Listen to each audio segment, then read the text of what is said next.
1053. We talked to Rock, Texas. Can we still say that? Yeah. All right. Just checking.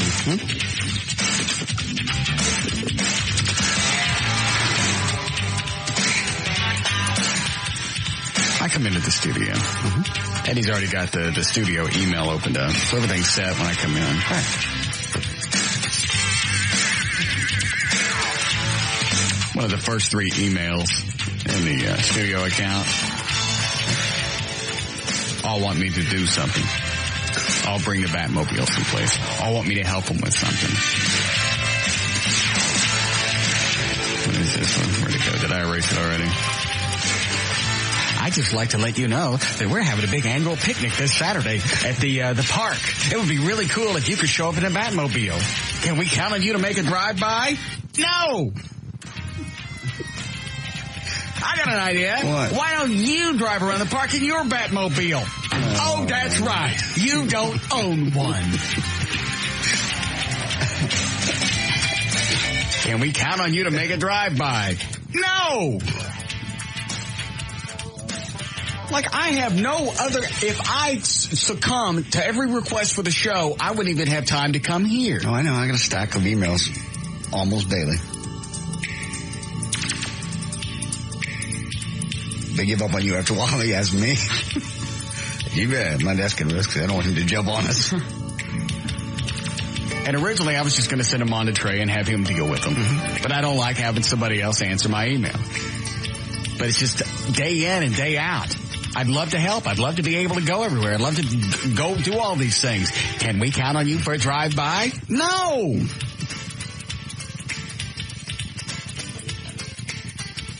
Yeah, I love how it's Thursday, assuming you have nothing to do on Saturday. Yeah. Our annual picnic is coming up this Saturday in the park. It'd be really cool if you could show up at the Batmobile. Can we count on you for a drive-by? No! Stop asking.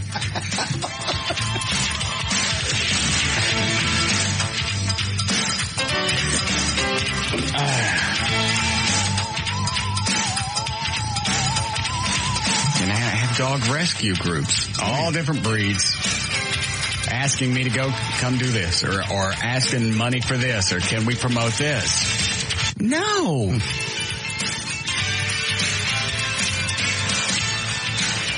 Here's the new rule. If I'm not already doing it, I ain't going to do it. I don't need any extra responsibilities. I want to make sure that our Police Fire Foundation is taken care of. Operation Kindness is taken care of. Anything beyond that, why don't you go do it? Can we count on you to make a drive-by? No!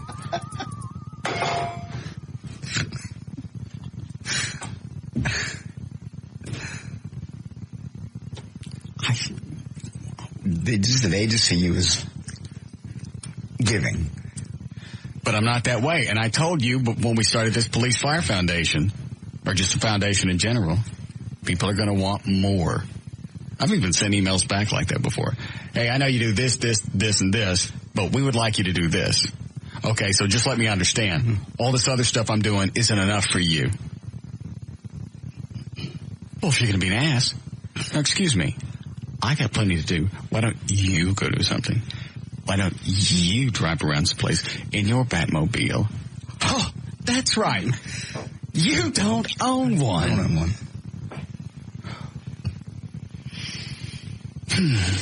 All right, I'm better.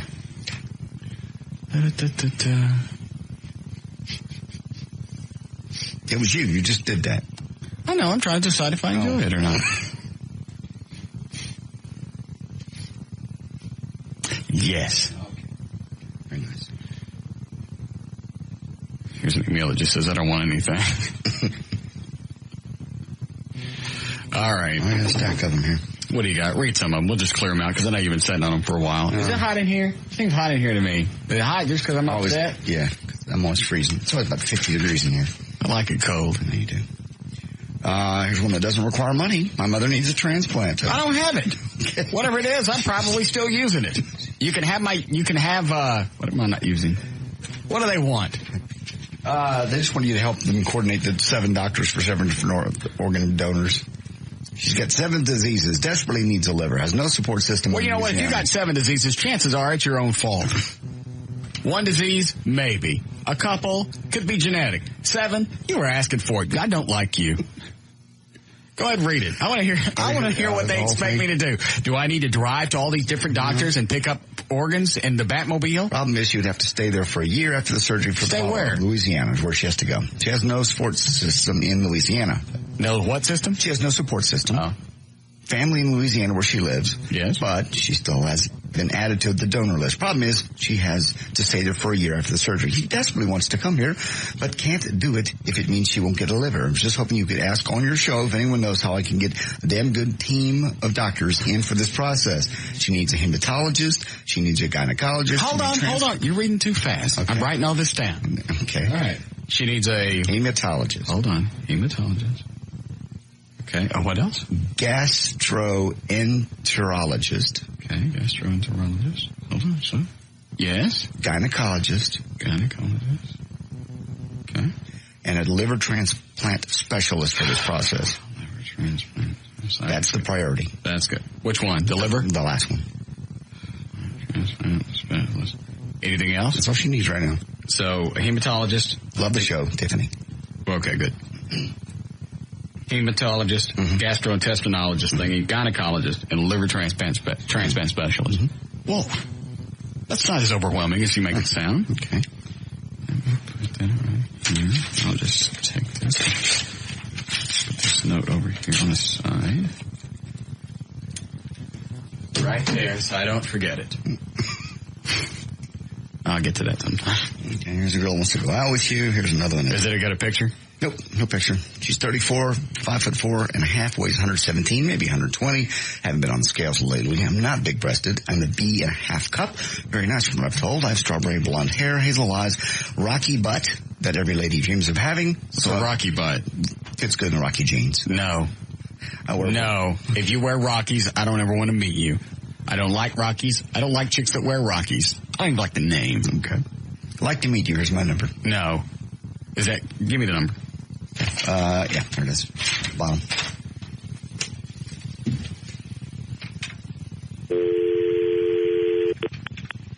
I don't guess I should call from the hotline, should I? Was it star 67?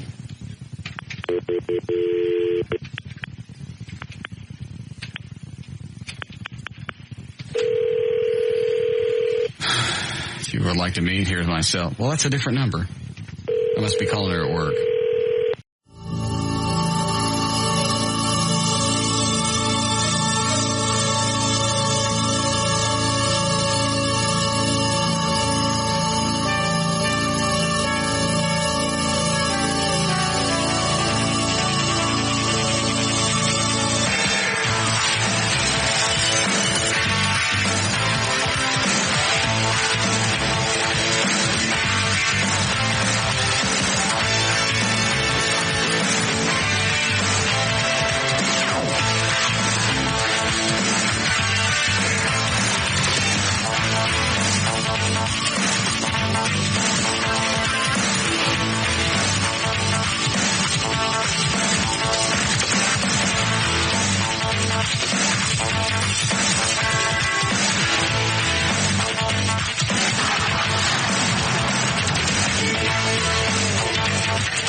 All right.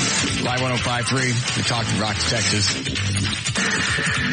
We still say that? Yeah. All right.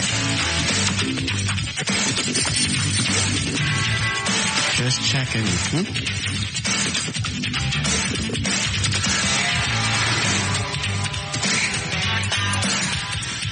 I come into the studio. Eddie's already got the studio email opened up, so everything's set when I come in. Right.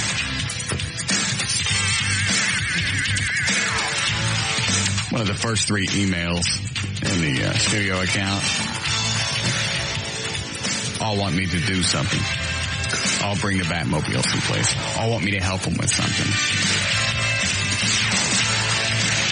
What is this one? Where'd it go? Did I erase it already? I'd just like to let you know that we're having a big annual picnic this Saturday at the park. It would be really cool if you could show up in a Batmobile. Can we count on you to make a drive-by? No! I got an idea. What? Why don't you drive around the park in your Batmobile? Oh, that's right. You don't own one. Can we count on you to make a drive-by? No! Like, I have no other... If I succumb to every request for the show, I wouldn't even have time to come here. Oh, I know. I got a stack of emails almost daily. They give up on you after a while. They ask me. You bet. My desk at risk. I don't want him to jump on us. And originally, I was just going to send them on to Trey and have him deal with them. But I don't like having somebody else answer my email. But it's just day in and day out. I'd love to help. I'd love to be able to go everywhere. I'd love to go do all these things. Can we count on you for a drive-by? No!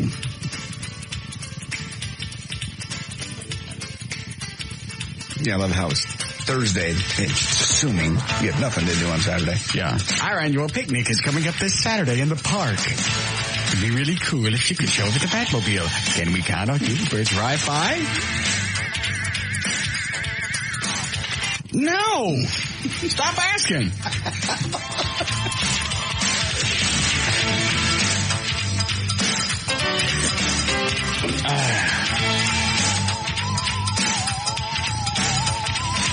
And I have dog rescue groups, all different breeds, asking me to come do this, or asking money for this, or can we promote this? No.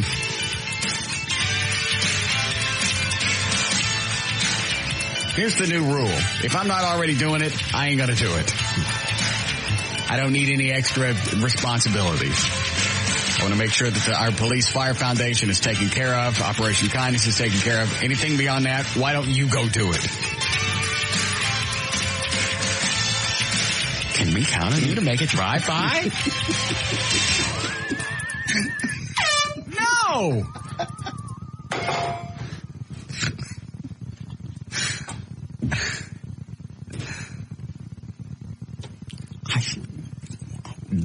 They just see you as giving. But I'm not that way. And I told you when we started this Police Fire Foundation, or just a foundation in general, people are going to want more. I've even sent emails back like that before.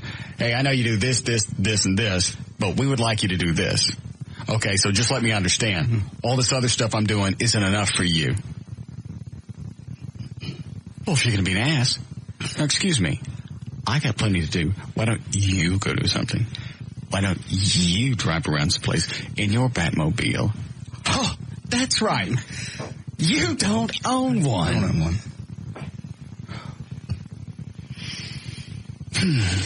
All right, I'm better.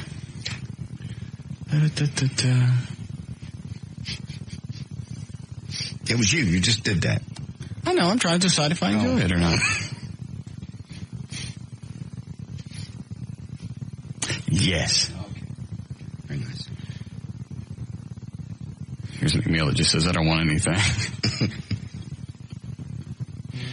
All right. I got a stack of them here.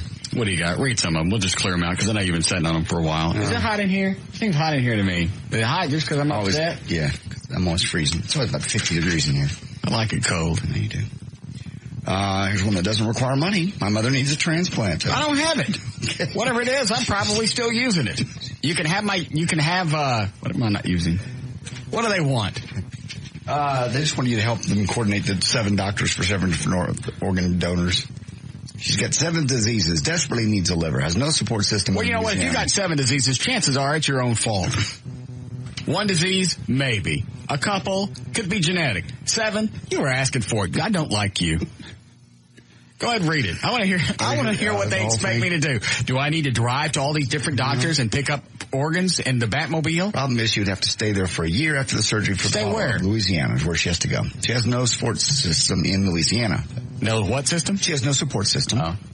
Family in Louisiana where she lives. Yes. But she still has been added to the donor list. Problem is, she has to stay there for a year after the surgery. He desperately wants to come here, but can't do it if it means she won't get a liver. I was just hoping you could ask on your show if anyone knows how I can get a damn good team of doctors in for this process.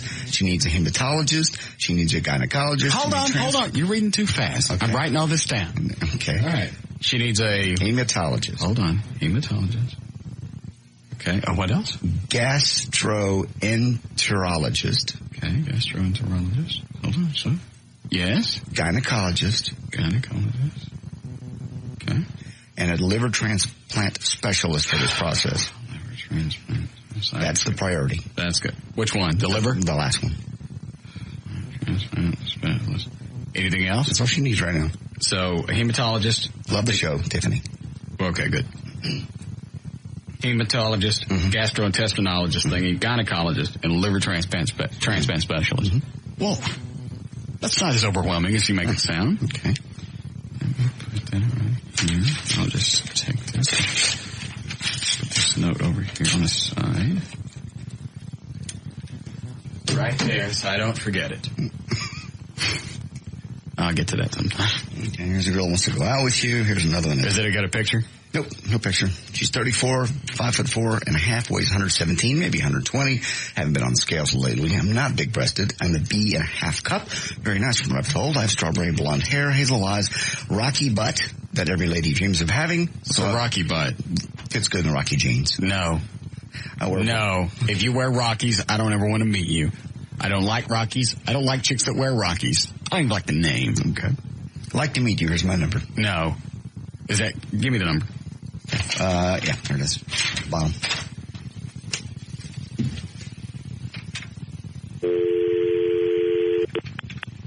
I don't guess I should call from the hotline, should I?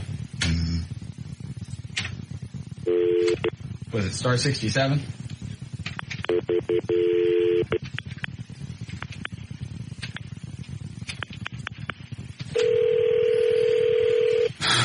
If you would like to meet, here's my cell. Well, that's a different number. I must be calling her at work.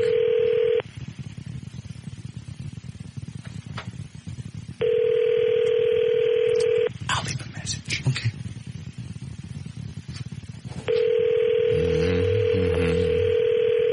There we go. We're going to voicemail. Hi, you reached Kathy Matthews in the ICSC department. I'm either on another line or away from my desk. Please leave me your name, callback number, and an associated PON number, and I'll return your call as soon as I can. Can't wait. Thank Sounds you. very Have a sweet. nice day. Okay. You may start your message now. Thank you. You've been very kind. Hi, Kathy. It's Russ Martin. No! How's it going? What's next? Small world. My name is Russ Griffin. Why didn't you read that one first? He's a firefighter in McKinney. Oh. Just north of Dallas. We need your help. September 13th, 2003, we'll have the first annual firefighting 5K fun run in McKinney. McKinney Firefighter Association Local 4017 is presenting the event to the Metroplex, and we'd really could use some assistance. Wait a minute. Start again. I'm still in a dizzy state with the fact that it's a small world. That's Russ Griffin. Yes, and a firefighter. See the tie-in? You like firefighters? He's a firefighter. Right. We want to honor the memory of our... Did it say on there anywhere if he liked fried okra? Doesn't say here. Because I do. Okay. That would be that's too much to ask. Keep reading. Fun Run is a charity event with proceeds benefiting the National Fallen Firefighters Foundation and the McKinney's Boys and Girls Club. We're wishing to raise quite a large amount of money for each charity and really have an awesome event. We are recruiting firefighters to participate in 4-person teams for Battle of the Axe. Okay, get to where he wants something. He just wants you to promote it. And okay, you're done. And he wants you to be MC. I'm busy. Okay. September 13th? Right. Where is it? It's in McKinney. Okay, so people should just drive around McKinney until they see it? It doesn't say here. Firefighter5k.com is the website. Firefighter5, the number 5, K.com. Good. There, we promoted it. We've done something. Mm-hmm. Hold on. What is it, Deborah? Hi, Russ. Did you get I'm sorry, my email? Yes, I got it. Okay, now I want to know. Go ahead. Okay. Who was that? Some girl that said JD had emailed a naked photo of you to her. You sent her a naked photo, me around? Like I have one of you. Well, I don't know what you got. No. Oh, I know what. I sent a picture of somebody else. She emailed me and asked, got any new pictures of Russ? I went, yeah, I got a stack of them. Here's one. God. It may take me a while to go through and find the best shot. One where my mouth isn't anywhere close. What did you send her? I just pulled something off the net. You sent her colored feather? No, I've just done that. That'd been funny. I'm dog fart. Let's see. I realize my name is, this is another one. I realize my name is attached with my email. At least I think it is. This one rambles. At any rate, my husband and I listen every day. My husband has listened for months now, and I recently began listening. The show is great. You know, see how long it is? Damn. Yeah. Anyway, I've been told Russ is ordained as a priest and minister. My husband mentioned that back a while. Wouldn't it be, before the police and firefighter parade? That would be funny if Russ would. I don't understand what you just said. Do a bit about christening our daughter. She just rambles. They want the daughter christened? It would be funny if Russ would do a bit about christening our daughter. He was so excited about the parade. I bring the kid up. Is that all she wants? Yeah, but it takes about 9 more weeks to tell that story. Why? Even at the bottom, she goes, I'm sorry this is taking so much of your time. Yes. Is there set that aside, Trey can contact him. Okay. She say the guy was a fireman? Mm-hmm. Policeman? He is. I'm trying to find out. I believe she said fireman. Okay, that's fine. Yes. That's fine. I got 2 more. Go ahead. These are chicks. Well, one wants to go out with you. No, this is a cop. I stopped a beautiful, long-haired, red-haired, blue-eyed, tan, 5'8", 115-pound woman in her late 20s last week on a traffic stop. When I contacted her for the violation, I had to ask her to turn her radio down. She was listening to your show. Her explanation for the traffic violation was she was not paying attention due to listening to your show. I told her I listened as well. She totally disregarded the fact that I was a police officer, and I stopped her for committing a traffic violation and wanted to talk about your show. It was one of the shows you were talking about women bringing pictures to you. No pink. She asked me if she thought she should send a bunch of pictures to remind you what a hot 20-year-old body looks like so you wouldn't feel gay Stephen had gotten to you. I almost checked out at service to offer my camera services. I almost asked her to CC me a set of what she was going to send you. Good wishes to you and the crew, and here's his name. I'd rather not probably say the department. Yeah, especially if you want to check out and take pictures of her. Yeah. And this chick has 2 questions. 20-year-old. Oh, let me see it. Let me see the cop one. Yeah. I almost asked her to CC me a set of what she was going to send you. Then I remembered this audio taping the stop. Darn the luck. I hope you get some pictures of her. Please send them on to me. Sincerely, Tyrell Bolton, Police Chief, City of Dallas. Okay. Thank you. 2 more quick ones. I really, as JD, I really think you have the best news updates in the area. Stop. Stop. All right. Stop. It's a real person. It ain't. It is made from Garland. Doesn't make any difference. He wants to know if the show will ever be on the internet. No. CBS doesn't allow it. And finally, one more. 20-year-old college sophomore learned today in Intro to Mass Communication that one of the tactics people use in the media is to say they're number one, even when they're not, because if people believe the show is number one, they are 90% more likely to listen. Just curious if you're really number one or just an ingenious ploy. I'm sure you are number one. Just wanted to make sure. Thanks for your time, boss. Amy. All right, let me make sure I got this straight. Yes.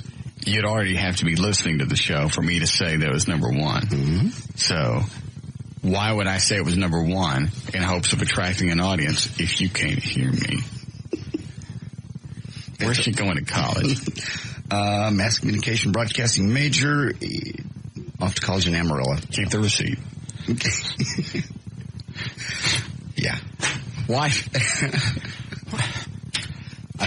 It's one of the things I get. That's stupid on so many different counts. Mm-hmm. First, nobody would hear it. If you weren't number one, the people already listening, they like you anyway. Right. Lying to them is not going to do any good. Mm-mm. It's not going to attract any more people. Because those people wouldn't hear it. Yeah. Yeah. What else is it stupid? Oh, you get busted on rattling out ratings. Right. It's not like I could just make up something and there's no way to verify it. They come out in the paper. Yeah. I don't know why anybody would go to college for an RTVF degree anyway. How many times have you ever, in your entire radio career, has someone asked, do you have your RTVF degree? Mm-mm. Did you major in radio or television? Mm-mm. Possibly film? Never. Did you take any courses in radio appreciation? No.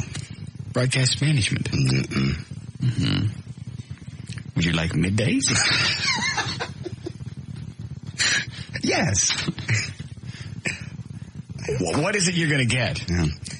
I took one RTVF course, and it was broadcast management, and I actually got something out of that. I could figure out why, a lot of program directors are a-holes. It's just a lot of the stuff that they deal with that I normally don't see, or at the time I didn't see. Mm-hmm. Other than that, what are they going to teach you?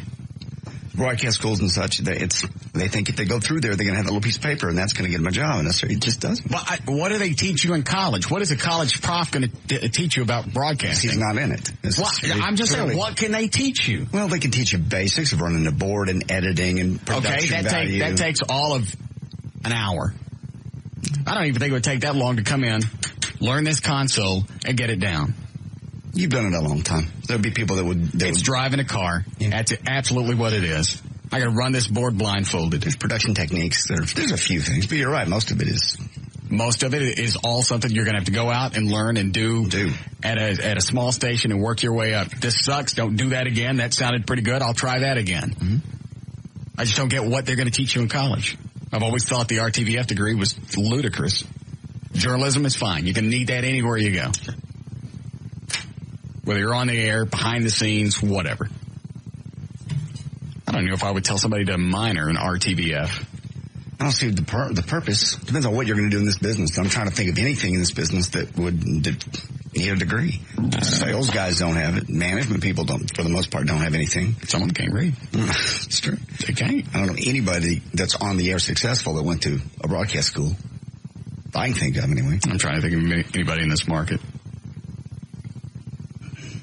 Sure, Chapman didn't. Because he'd have to take his classes from Jesus.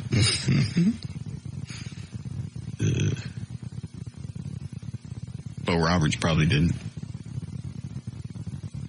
Craddock didn't. Shoulda. Mm-hmm. Who else am I leaving out? Dorsey. Dorsey sounds like he did. No, he was driving a truck in Dayton. Oh, my mistake. Yeah, he was, I swear. I'm making that up. He was driving He went from driving a truck to radio? Mm-hmm. How? I don't know. No, he didn't. Yes, he used to drive a truck. No. I swear. True story. And Hawkeye was a comedian, stand-up comedian. Both of those are far-fetched. True. Give me Hawkeye's number. Sure. Quickly. Hang on, I got it here. It's 817, isn't it? Uh-huh. I got it now, one? Probably is.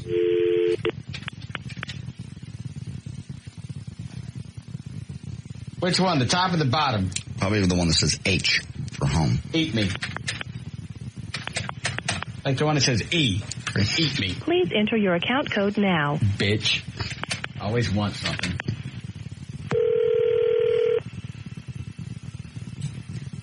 You mean like a big diesel, big rig, 18-wheeler? I think it was some type of large delivery truck, yeah. What was he delivering? I don't know. Just sticks in my mind that he told me one time he drove a truck. Yeah. Okay, you gotta pick up the phone. We have his C number if you'd like to. Oh. Mark. Yeah. It's Russ, we're on the air. What now? What do you mean, what now? Can't I just call to visit? I know, but I gotta get all, ready for you. There's nothing to get ready for. I'm just calling to visit. How are things? Things are good. See, relax. I am totally relaxed. Mentally, though, I gotta be on the edge. There's no reason to be on the edge. I'm just calling. I like a little preparedness so I know what you're talking about. We're not talking about anything. We just started the show. We're talking about radio. It's history, what people did before they were on the air. JD mentioned that Dorsey used to drive trucks. He did? Never mind. Don't hang up on him. You ready for news? All right, 3:35. J.D. Ryan's on Live 105. Thank you, Russ. Brought to us by Miller Brewing. This hour of the Russ Martin Show is brought to you in part by Miller Lite. Here for Thursday, September the 4th, 2003, Beyonce Knowles is 22 today. Lawrence Hilton Jacobs, who is Freddie Boom Boom Washington, welcome back, Cotter, 50. Drew Pinsky is Dr. Drew, he's 45. And Paul Harvey, still making a ton of money at 85. Fairflight helicopter pilot made a hard landing atop Methodist Medical Center in Dallas last night after reporting engine trouble right after takeoff. Officials say as the helicopter began to take off, the pilot noticed a problem with the aircraft's engine and attempted to get the aircraft back on the landing pad. There were no patients on board. No one was killed. Police in Romania. That's the second time that's happened to them. Yeah, same type of helicopter too. What are they flying? Because they don't look like Bell Rangers. No, it's an Augusta 109E. Is there a problem with those? No, not that I'm aware of. There's two of them. Well, I know they just started flying those like a year or so ago. Yeah, well, he was up on top of a building. Dear God, if he got over the edge, there had been some dead people. What happened? Did he lose power? Just lost power, yeah. The other one that did this, there's two settings for the throttle. There's a ground idle setting, so you don't accidentally spool up. And then if you try to take off in ground idle setting, it'll start to lift off, but it won't make it. That's what happened to the other one. You just don't have enough power to actually take off. Because it's more or less like a governor. It's keeping it from accidentally going up. So you have to flip something so it'll go to a higher power? They don't know what's happened with this one, but that's what happened to the last one. It started to take off, didn't have enough power, lights came on. They tried to put it back down quickly so it wasn't over the side of the building. Right. And just crashed it. Nobody got hurt in either one? Nope.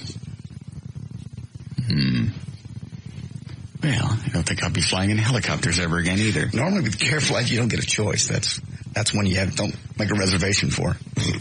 I don't want to be in Careflight that lands hard. Good plan. Fortunately, they'd already gotten the patient out. So they were taken back off. I wonder if they're going to take a look at just that brand of helicopter then. Possibly. If this turns out to be the same thing, they'll know, and they'll have to fix that where you can't do that again. Well, I guess private aircraft is out for me all the way around. It is. It just happens. It don't have. I understand you have to be on Careflight because they're there to save your life. Right. I ain't got to be in a private aircraft. There is no reason for me to be in a private aircraft anytime, any place. At all. You wouldn't go up with me? Never again. Why? The last time we went up was 1984 over Texas Stadium when Michael Jackson came to town and we flew over to watch the setup of the stage. I will never fly in a private aircraft that small again. It was not a bad day. It was a horrible day. Bumpy is bad. I enjoy smooth. It's just Texas in the summer. You're going to get thermals. I don't like thermals. I like smooth. I like my air travel. Yes. As I do my Peter Pan. I see. Smooth. I like smooth. Nice. Yes. Uninterrupted. I know. Very calm. For lack of a better word. What? Smooth. I know I was there the night you yelled at the Delta airline pilot for running through the wake of another plane. That's because he wasn't paying attention. He was. He was the hell not. He was already on autopilot. I don't care what the hell he was on. He's sitting there running his mouth, telling us, of course, how we're going to get to wherever we're going. And that was a flight that I didn't want to get on to begin with. I know. I remember we were DFW. I went, I don't want to get on this plane. I don't want to. You're going, it's a huge plane. Yeah. It was one of those bigger ones, wasn't it? Lockheed 1011, yeah. Yeah. And a huge plane, everything's fine. I remember talking to the chick I was dating at the time. I went, I don't want to get on this flight. Don't make me. It was safe. We were going out there to film a commercial for Disney, weren't we? Yeah, that Disney commercial. God, I found that the other day. Oh, dear Lord, that's terrible. The Disney commercial? Yeah, is that the one where they put the buckwheat wigs on us? No, I found the one where we had the Carmen Miranda stuff. That's the one. Hey, why don't you get that? No. Bring it up here. Okay. And we'll kill it. Okay. It's pretty bad. What were they promoting? It was like their 35th anniversary, yeah. The other one we did with the stand-up wigs with the Splash Waterfalls. Or Splash Mountain? Splash Mountain. Mm. Yes. Yes. Why don't you bring that up and we'll dispose of it? Okay. I can dispose of it. Some days. It's funny to look at now, isn't it? Yeah. Yes? Yes. Destroy it. No. Mash it flat. Mm-mm.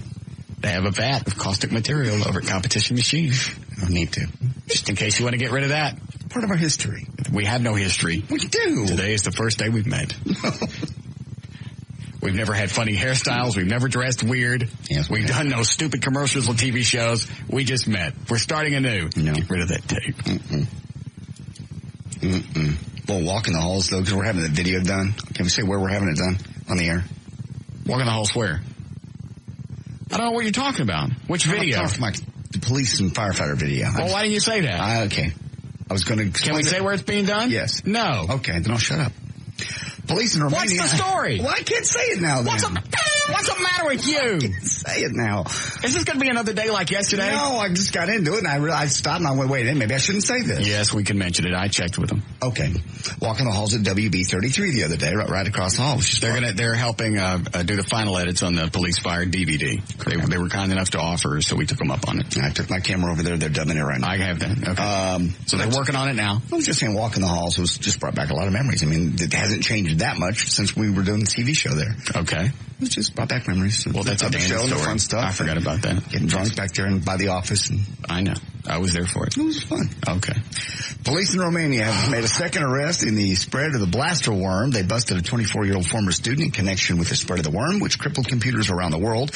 Last week, you'll remember, a high school student in Minneapolis was charged with letting loose a different variation of the blaster worm. Jeffrey Parson admitted he tinkered with the original blaster last month, converted it so it would attack the Microsoft web. I hope they lock him up. Yes. And he's right. The judge is probably going to make an example out of him because every time it's so hard to catch these little freaks that when you get your hands on one, you want to do to him what you wanted to do to all of them. So, yeah, I hope he gets prison time. He could. Just from all the crap that I got. Excuse me. And I still continue to get that so big one or whatever it is. How are you getting it? You didn't set up the filters like I told you? I don't think so. Oh. StillInvertBiz.com. Go to the website. Okay. It'll show you how to set it up. I haven't gotten one in 2 weeks. Okay. I'll set it up. Go ahead. Film star Arnold Schwarzenegger, who was accused of ducking debates with his rivals in California running for the governor, couldn't dodge an egg yesterday as he arrived for a campaign rally at a college campus. The Terminator star also refused to let the egging slow him down, belted with the egg by an unknown assailant as he strode to the stage at the California State University. It splattered his tan jacket. He wiped it off without even pausing or breaking his stride. He didn't have time to wipe it off. His bodyguard wiped it off. Yes, that shows a picture of that. Yeah, they're just walking across. I don't even think he knew what happened immediately. Egg hits him like right here, left shoulder. Yeah. The guy with him, big color filler, wipes it off for him. Yeah. Another 8 feet, they got the jacket off. He never batted an eye. Yep. Basically made a joke out of it later. Now the guy owes me some bacon, so I said. And Arnold Schwarzenegger's advisors say he doesn't want to participate in too many debates because he can't answer the questions. None of them he said none of them seem like a big deal to him. Arnold is participating in a debate, however, September the 24th, sponsored by the California Broadcasters Association. So what's the difference between the two? Well, on the September 24th debate, participants will get the questions ahead of time. Yesterday's debate, they would not have. Toby Keith was joined on stage by, of all people, Sammy Hagar for a couple of songs during his show in San Francisco Saturday night. Sammy heard Toby was in town, showed up at the venue with his guitar. He invited him up on stage. Wait a minute, this Toby Keith guy didn't know he was coming? That's the way it's written, like he didn't know he was coming. Well, how sad is that? You show up at a concert. Well, you're Sammy Hagar. You show up at a concert with a country concert with a guitar, hoping somebody's going to ask you on stage. I mean, if you hear, it's Sammy Hagar. Now, granted, at this particular moment in time, Toby Keith is bigger than Sammy Hagar at this moment. You don't find that sad that he shows up just standing around with a guitar? Yes. There was a concert going on. You plug right in, isn't it? Cord. Chord's right here. All I need is just to stick it in. If they wanted me to play, because I don't bother nobody. I go stand over here. That is, I guess. That's pathetic. Why didn't he or David Lee Roth just get back with Van Halen and get this over with? It's going to happen sooner or later. They're going to have to. Van Halen can't do anything. They obviously can't do anything on their own. David Lee Roth would be best. Oh, I agree. I don't even know why they say he's hard to work with. Why you got to work with him? You're not going to do any new music. Just show up. And if you are going to do some new music, go ahead and lay down the music tracks. Let David Lee Roth come in later. Lay down the vocal tracks. You ain't got to see each other. You go out on concert. You know the songs already. Meet on stage. Separate do buses. your stuff. Get the hell out. Why is it that hard? I don't know. Separate dressing rooms, separate buses. You walk from different sides of the stage. Do your stuff and leave. That would be a huge concert if they got back together with David Lee Roth. I'd go see it. For some reason, David Lee Roth with another band, I don't care how close they sound to Van Halen and Eddie Van Halen, it's just not it. I agree. And for some reason, David Lee Roth just looks pathetic. His hair's falling out. It's still that bleached blonde. His high kicks looks like he's doing a German goose step. That's the funniest part. Yeah. Give those up at some point. Yeah, if you can't do it the way you did in the past, just kind of run around and jump up, but don't do the kick thing. Kick. Hold on. Hi, George. Hey, boss. Yes? Got anything on Craddock lately? Yeah, Eddie, what happened to the Craddock reports?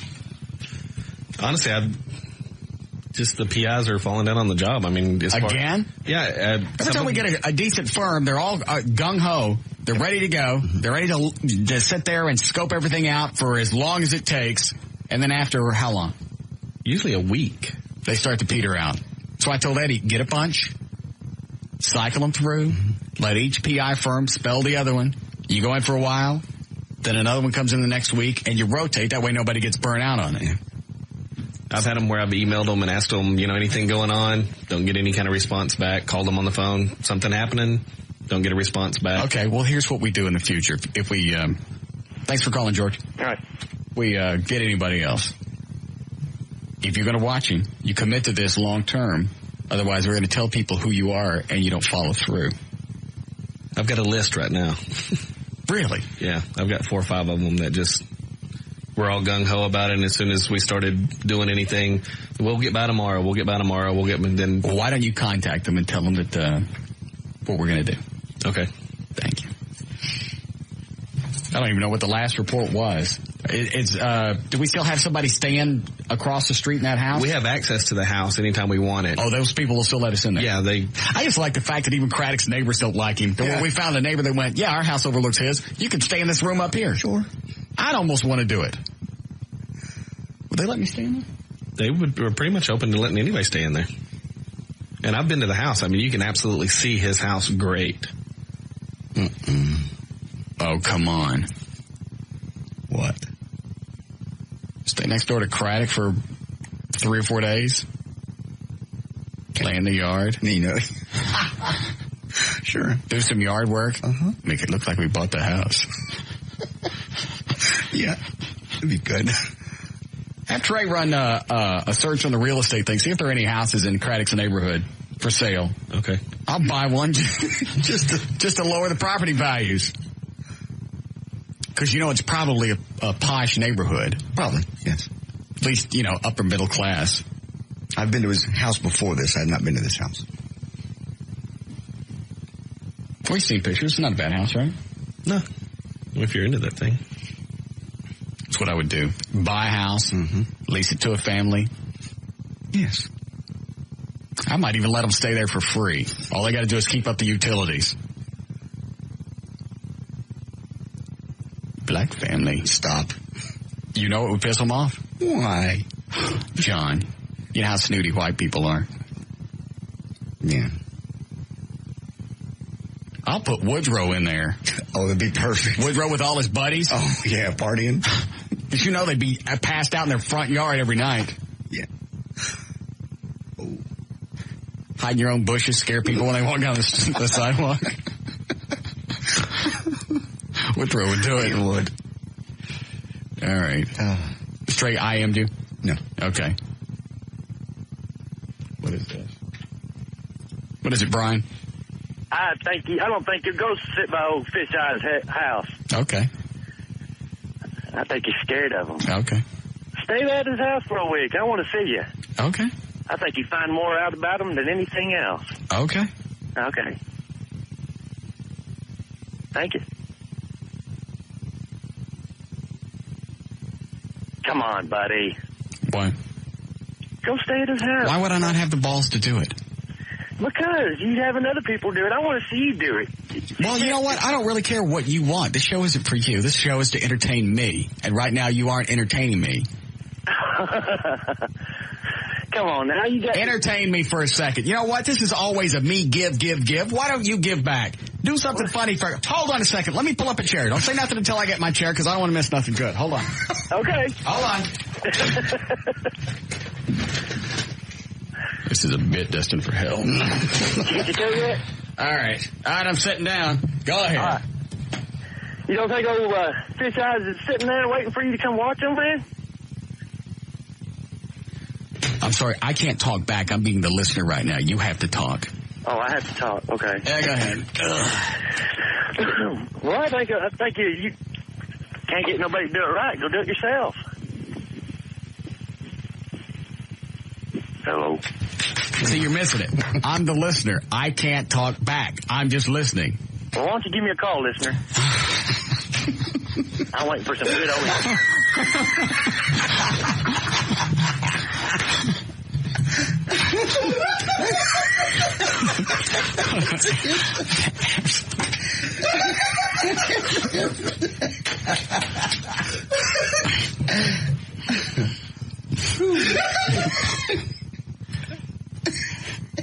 See? Not quite as easy as you people think. All right. Can we break here? Is that a yes? All right. Do you have a spot? Yeah, I don't care anymore. News and information. I'm J.D. Ryan. Live 105.3 to Talk to Rocks, Texas. We'll be back with the Russ Martin Show.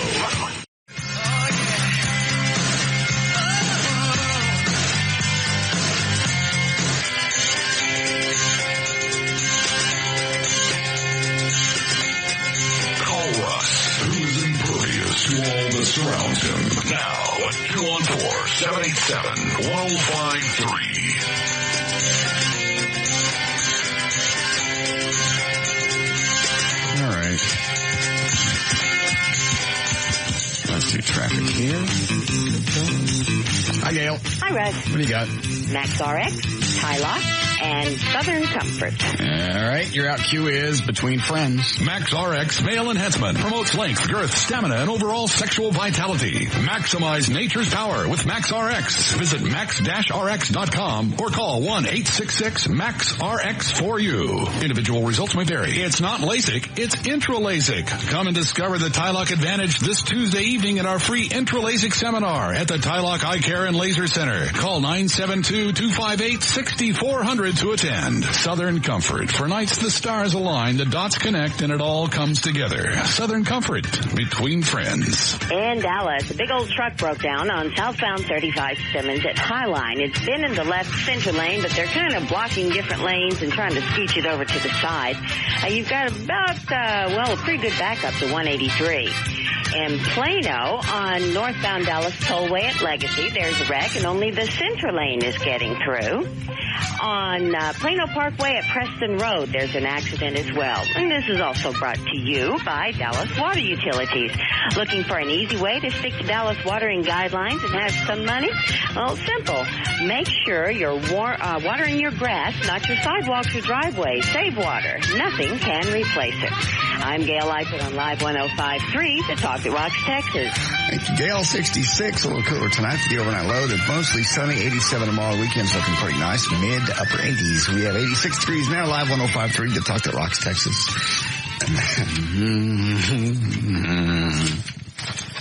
All right. Did you get a list of what? Can't say it. I think you can say it. Either you get that one or you don't. Don't. You can say that. That's don't. Why? That's just a real touchy subject, right? It is not. That's just don't. I'm not the one that walked around in front of City Hall carrying a sign that called Benavides, Wetback. It wasn't just a wetback, it was something else. Oh. Somebody sent me the actual thing that it said on the sign. Whatever it wasn't complimentary. I just said, wouldn't it be funny? Don't, please. If when Benavides went in and fired Bolton, he tripped up. America.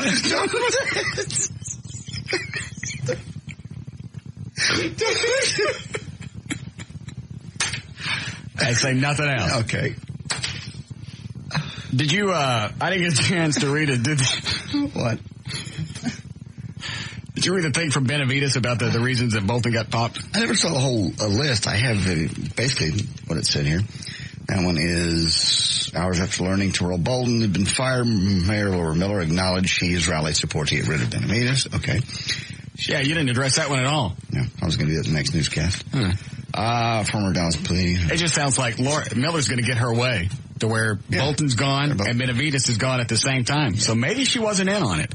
Unless maybe Benavides thought, hey, if I get rid of Bolton, that'll get Laura Miller off my ass. Even though she can't fire him. Benavides said it. Ted Benavides released a letter granting Bolton a hearing and outlining 20 reasons why he fired him. In response, Bolton's attorney, Robert Hinton, said the reasons are ridiculous. Let me look here. The letter basically said Bolton was fired because he didn't follow directives, was disagreeable, was unable to bring down the crime rate in the city. And that's basically it. Lied. A few of the things, but I don't have the actual list. Well, who's got the list? The letter. I looked all through the paper. I can't find the list. But they said they released the whole thing, right? It says they've given it to him. So as far as releasing it to us, it says released a letter. So, What is it, Jesse? Buddy, you're killing me. What? I want to know why do you feel it's okay for you to say the word wetback but not the N word? What's up with that, buddy? Because I don't think differentiate the two. I don't think the term wetback. First of all, I don't use it on anybody, but I don't think it's as damning as the N word. Yeah, you might be right. I'm just jerking your balls, buddy. Okay. Well, turn looks at them. By the way, I just like to say, SOC se siente bien. What's that mean? I don't know. It's in the back of Charmin tissue in Spanish. Oh. That's all I got to read in the bathroom right now. So I've memorized it. SOC se siente bien. Very nice. Excuse me. Man.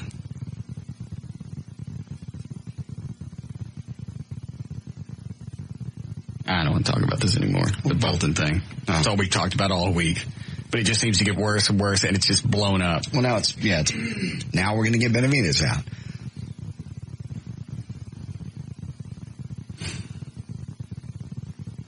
I'm just wondering where this is going to end. I don't know. And now I know that Laura Miller's got to go up in front of an ethics committee or something like that and address things that happened during her re-election campaign. She used something in a wrong form or fashion on city property or something along the lines. And I believe, unless I've got it wrong, is it Lipscomb that's instigating this? City Hall has just turned into a great big race riot. It really has. Just flush it and start over. That'd be the best way to handle it. Let me go to a vote of the people in Dallas, whether to keep this current city council and mayor and everybody else, or just flush them. Yeah, start all over. We obviously can't do any worse. And nobody. The city's in the red. Red is bad, right? Yes. City's in the red. We can't pay our cops and our firemen. We don't give them the raises that we promise them. The city can't be run. There's this internal struggle. We're losing corporate dollars because nobody wants to jack with our city council, and they're going to other cities. Yeah. Just flush it and start again. Nobody that has a job now can even run. Yes, Mr. Trenholm. That is a copy of the letter that Benavides sent to Bolton's attorney. Oh, okay. Where'd you get this? NBC5i.com. Nice going, John. Thanks. Yeah, you couldn't have made it up and made it sound better. Made it sound better how? Made it like it was hard to find. Yeah, it was on the Channel 5 website. Front page. Yeah. I'm sorry they don't have press releases on blacksonblondes.com. I'll take that one out of my favorites.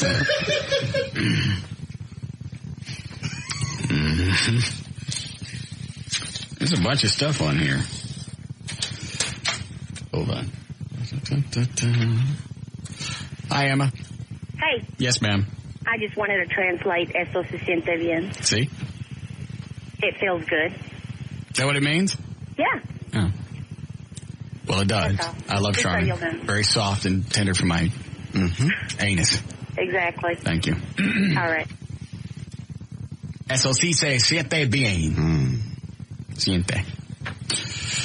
All right. Below is a transcript of the letter from City Manager Ted Benavides sent to Tyrell Bolton's lawyer explaining why Bolton was fired from his position as police chief. Chief Bolton began contrasting his style and Chief Click's style. I did not think this was an appropriate way to start an administration.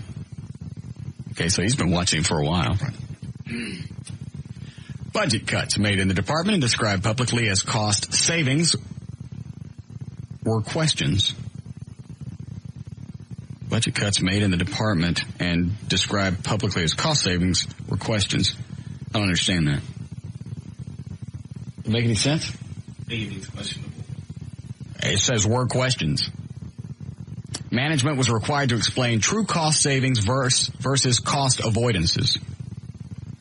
Chief Bolton reassigned some officers to the streets. The reassignment resulted in much criticism from some constituent group. Well, who cares about that? That's going to happen all the time. Yeah. You can't do anything without somebody jumping your ass.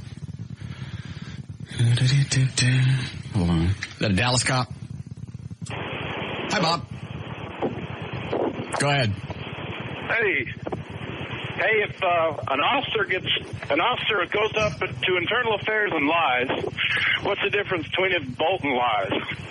The officer gets fired, so shouldn't Bolton get fired too? That's my only point. Who did Bolton lie to? I don't know. That's one of the allegations. Oh, that he lied? That he lied. Well, let me go through this, and maybe it's on here in Benavides' letter.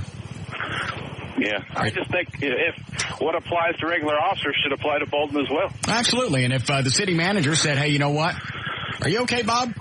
Yeah, right. You sound out of breath. Was you whacking somebody? No. That's Garland's job. We don't do that. We're kinder and gentler. I understand that. We subcontract our meetings to Garland. Yes. Forgot what I was going to ask. Hold on a second. I'm Dallas cop.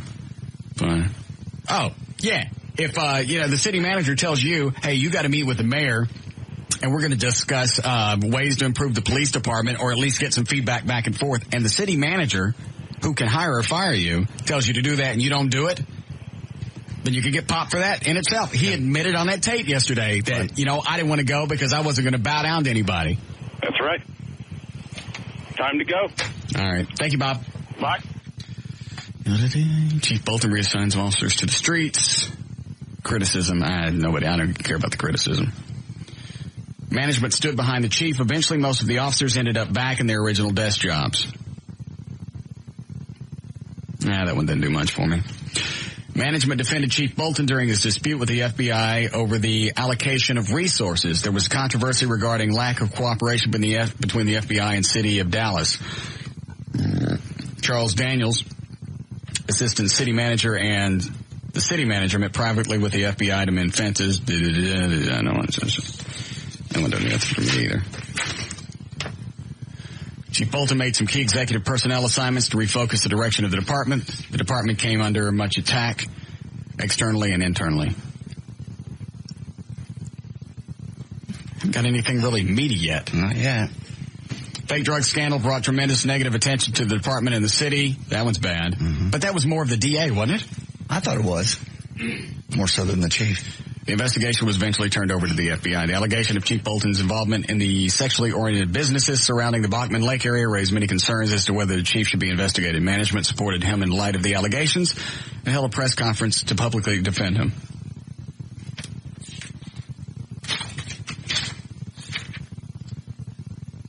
Normally, if you're going to start with stuff, you start with the big, heavy stuff first and then peter down. Yeah.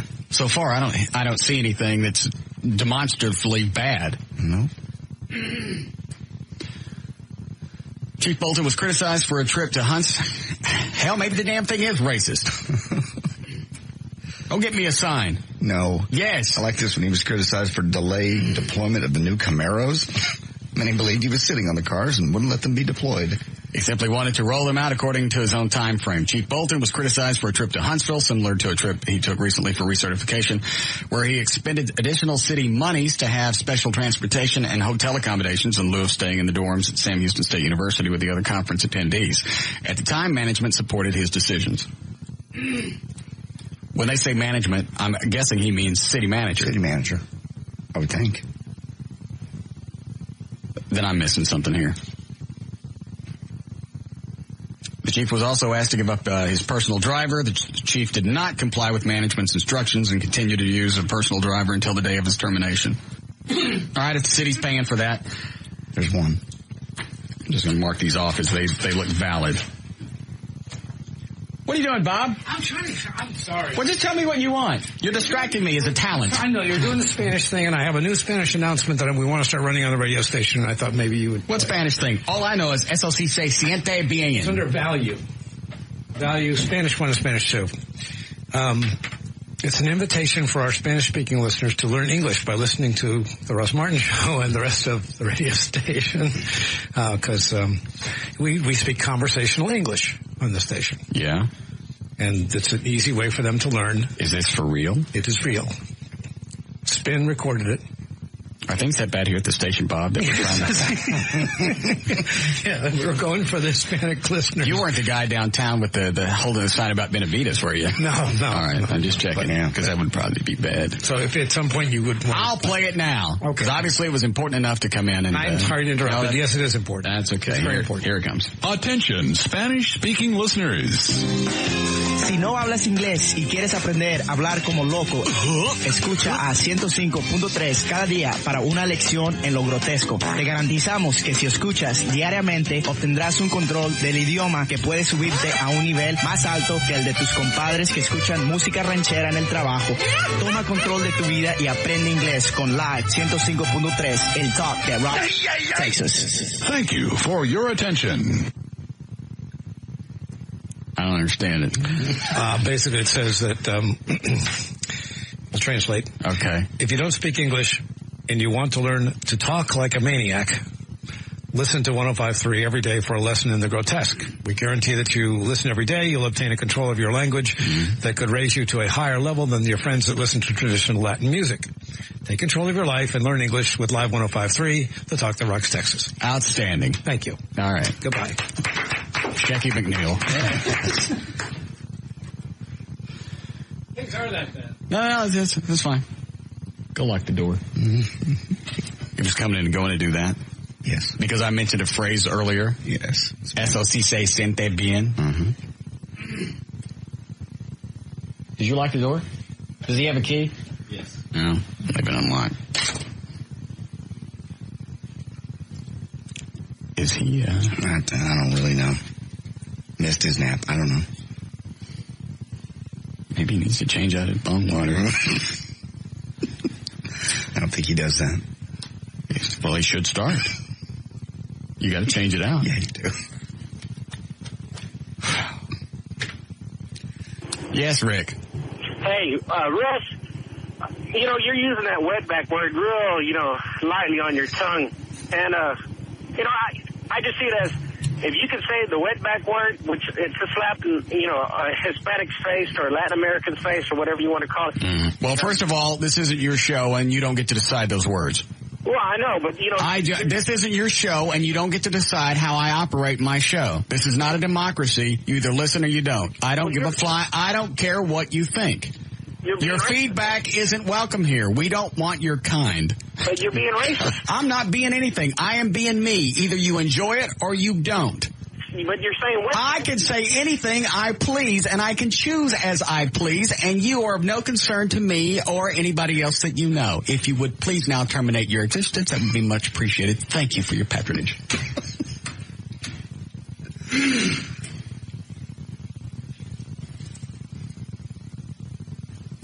First of all, I'm not the one that was carrying around the sign that said wetback at City Hall. Mm-hmm. Second of all, if I understand it properly, that's addressing people without citizenship. Right. The N-word is hate-ridden from start to finish. Mm-hmm. One of them is a slur. The other one is just a hateful word. Mm-hmm. Therein lies the difference.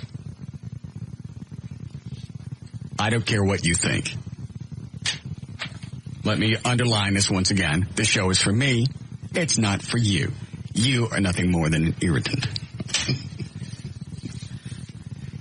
Now, unless Bob wants to come in and interrupt me so we can run some more PSAs in Japanese. We got the letter.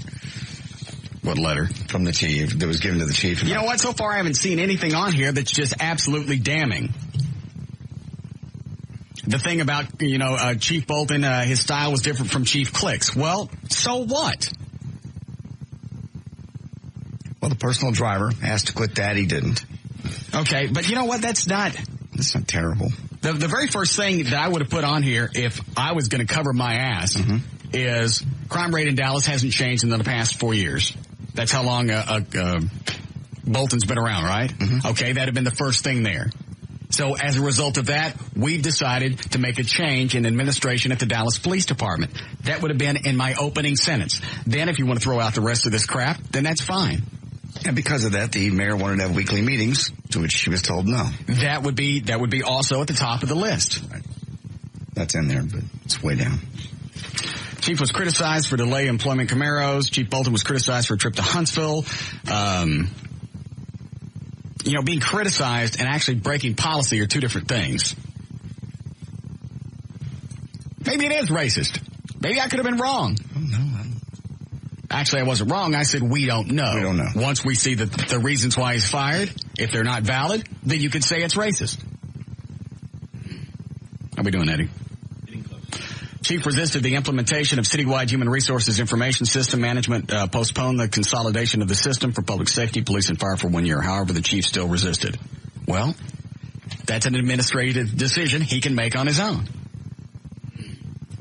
Management recently received comments from some police department personnel regarding their concerns over the chief's management style and how things were not working within the department. Okay? That one's a maybe, only because he refused to have the meetings with Laura Miller and Benavides. So if you can't have meetings with them, these problems can't be addressed, and they get worse. So I'm all right with that one. I will check that one off as a yes. During the month of July, Charlie Daniels' band, assistant manager, and the city manager met with the chief at his office for a jam session. Basically, the chief argued for over 2 hours, wanting to do an encore. It's not Charlie Daniels' band. That's what it said. It just is Charlie Daniels. All right. Dallas was named the city of the highest crime. Okay. Unless he's going chronologically. That's the only thing I can think of, because the very first one is he had a different style from Click. Mm-hmm. So if we're going chronologically here, then maybe that's why Benavides is writing it as he is. Dallas named highest city to recent termination of Derek Evans, a department. I don't even care. Overall, here's his closing statement, and I'll just leave this as this. Overall, throughout the last 4 years and through these incidents and others, I remain supportive of Chief Bolton. However, the accumulation of issues and incidents are distracting from the police department's work of ensuring the public safety. Public safety is a primary function of government, and I have lost confidence in the chief's ability to move the department forward in successfully pursuing this goal. We must reduce crime, lower our number one ranking, and provide the safe streets and neighborhoods that our citizens expect and deserve. I feel that new leadership for the department is needed. The hearing you have requested for the City Council has been scheduled for Monday, September 15th, 2003, City Council Chambers. The hearing will begin at 3 p.m. You have 30 minutes for your presentation. Sincerely signed, Ted Benavides, Swinging City Manager. And then copied is City Council Laura Miller and that Charlie Daniels band guy. Well, what? Not the Charlie Daniels band. It's just Charlie Daniels. It happens to be his name. Whatever. Okay. There's a bunch of stuff on here.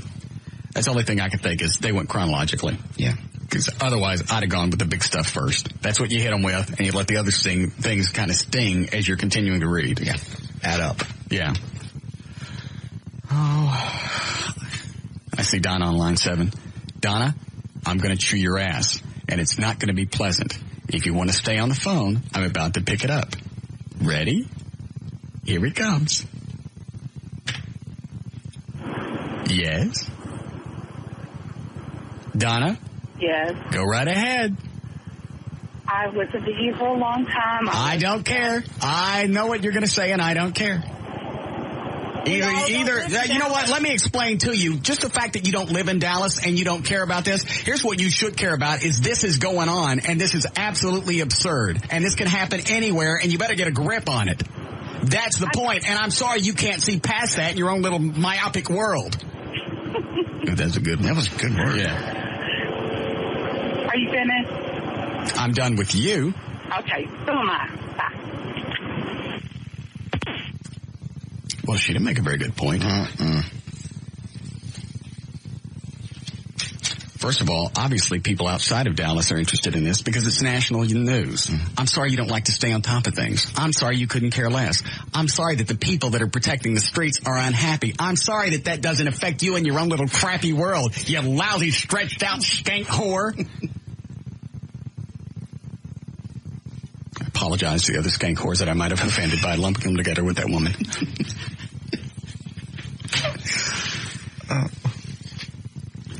It's like every day I don't want to talk about it, and it just gets more and more retarded, and you just can't let it go. You look on the news, and it's like, okay, here we are again. Now he's crying. Bolton's crying.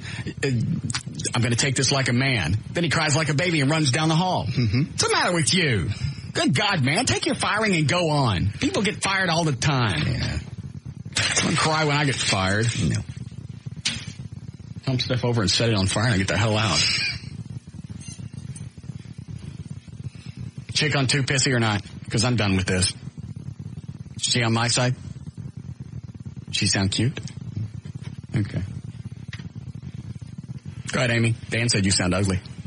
I sound ugly? Go ahead. Well, what do you want? Anyway, no, it was just that you weren't getting it. It's that whole police mentality, pencil whipped them, show all the times that we had his back, and then he turned around and pooped on us, and we're going to just cover him with paperwork, basically. That's all it was. That was that whole pile right before the big heap. It's police mentality. I don't get it. We don't get it. Management had your back. Management had your back. Management had your back. We were there for you, and you just suck, basically, is what they were trying to say. Okay, I get that. You get it? Well, here's the problem the problem is, they said he did this with management's approval or support. Well, that made it sound like it was okay, and that doesn't really help your position of canning somebody. You can't sit there and go, they had management support or management continued to support this, because then it just supported bad behavior, and it made it look like it was okay. You're right. Thank you. You're welcome. I would have left that out. Yeah, I would too. I'd have put something in there when I told him not to do it. We frowned. Yeah, every time he did it, I made this face. And I have a little drawing of a little unhappy face. Yes. All right, can we break here? All right. We'll come back. We'll do something even less entertaining. Just piss off that chick that called. We'll be back with the Russ Martin Show on 51053. The talk that rocks Texas. Yes.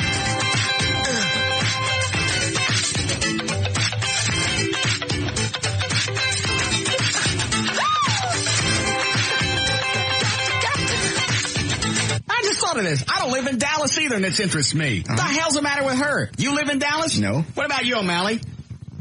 Eddie? None of us live in Dallas. You bedwetting, fat, sloppy, moronic, hole-sucking jackass. I need a big finish. No, I don't. No, Gash. Yeah. Gash. Thank you. We'll be back with the Russ Martin Show.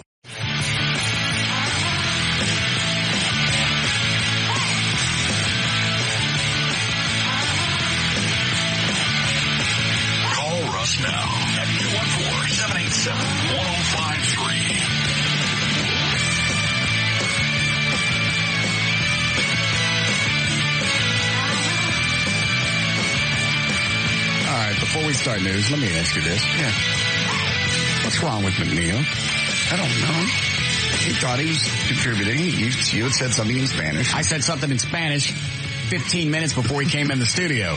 Dan, I'm reading that thing that Benavides wrote about Bolton, and I'm trying to look at that and find some type of value in it. Mm-hmm. And McNeil comes in. I think the first time he came in. Right. He comes in, digs around, stands there, stinks for a minute, leaves, comes back in. What was he doing?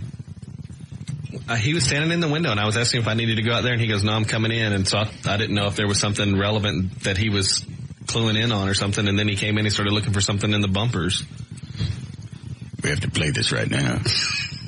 It's to tell people who can't understand you how to understand you. This must be played right now. Yeah, he and Trey have been swapping show secrets. They're eating weed out of the same bag. I don't even think they're smoking it. They're just eating it straight out of the box.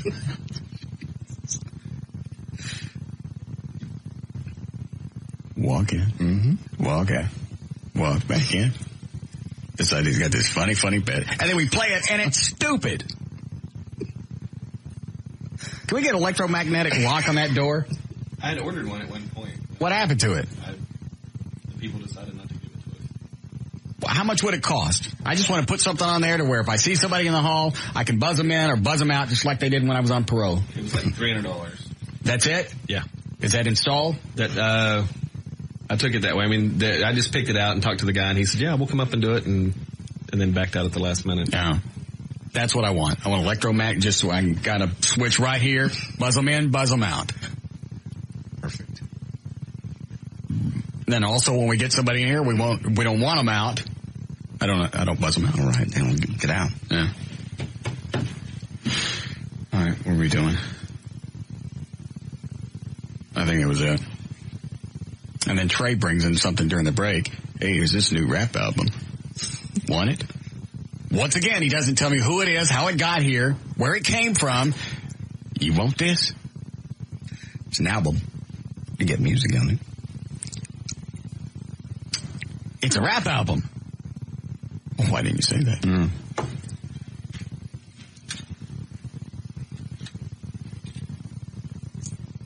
Oh, okay. I'm looking at the mini disc now. It's all very self-explanatory. I should have looked at the mini disc.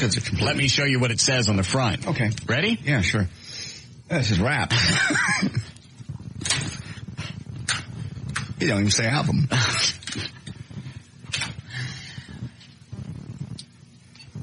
The shows really suck this week, right? No. It certainly feels like it. No. Come in here, please. Let me ask you something. Yes. Are you eating it right out of the bag? Not eating anything. I said that as a local guy that sent us his rap. This is all we got. This was the CD. Okay. I don't know. I've called him to try to find out what name he goes by. It is just... Is it entertaining? What's it about? What are some of the songs? It's one song. It's called Changing the World. It's horrible. It's so bad that... It's entertaining. It's like Jerry and the V-Man. Yes. Why you record his rap album? Is that him on the phone? Oh, no. Are you the rapper? I'm the rapper. Can you hear me? Yeah. Are you a white guy? I'm half white, half Mexican. First generation Mexican, actually. Well, we're going to listen to this. What's the name of the song? It's called Changing the World. Okay. What's the name of your rapping band? I don't really have a band. My friend KC helped me out on it. Uh-huh. And my name is Would Be Fry. Phry is like I guess it's my rap name, I guess. And what's the name of your album? This is just a... No, not the album. I meant the label. Label would be Bottom Beat Okay, Records. that's it. This is the same guy now. Okay. All right. Bottom Beat Records. Here we go. We're about to listen. Are there any curse words on this? Yeah, there are. Well, I can't play this. I sent it in. I'm working on a clean version. Well, why do you send me the nasty version? What is That's it? the only one that I had. What was that? Well, that's not very... I need something radio friendly. I can have that too next week. I had David bleep. Oh, this one's safe to air? That's safe to air. All right. One moment, Chris. We'll listen to your fabulous rapper album. Here it comes.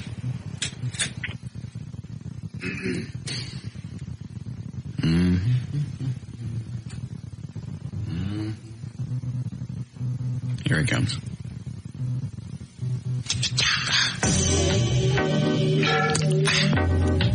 True definition of play. Is it me or can you hear him smacking at the beginning? Sound like him.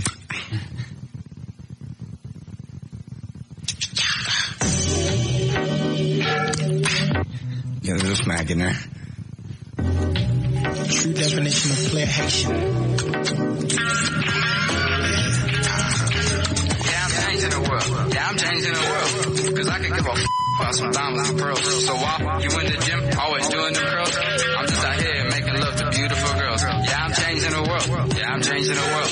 Cause I can give a about some diamonds and pearls. So why you in the studio doing them curls? I'm out here, dog, making love to beautiful girls. Yo, we in the studio. He has a slight problem with his, what is the word I'm looking for? Talent. Yes. I was going to go with rhythm, pacing. Yes. And or lyrics. Hey, we like it. Hold on.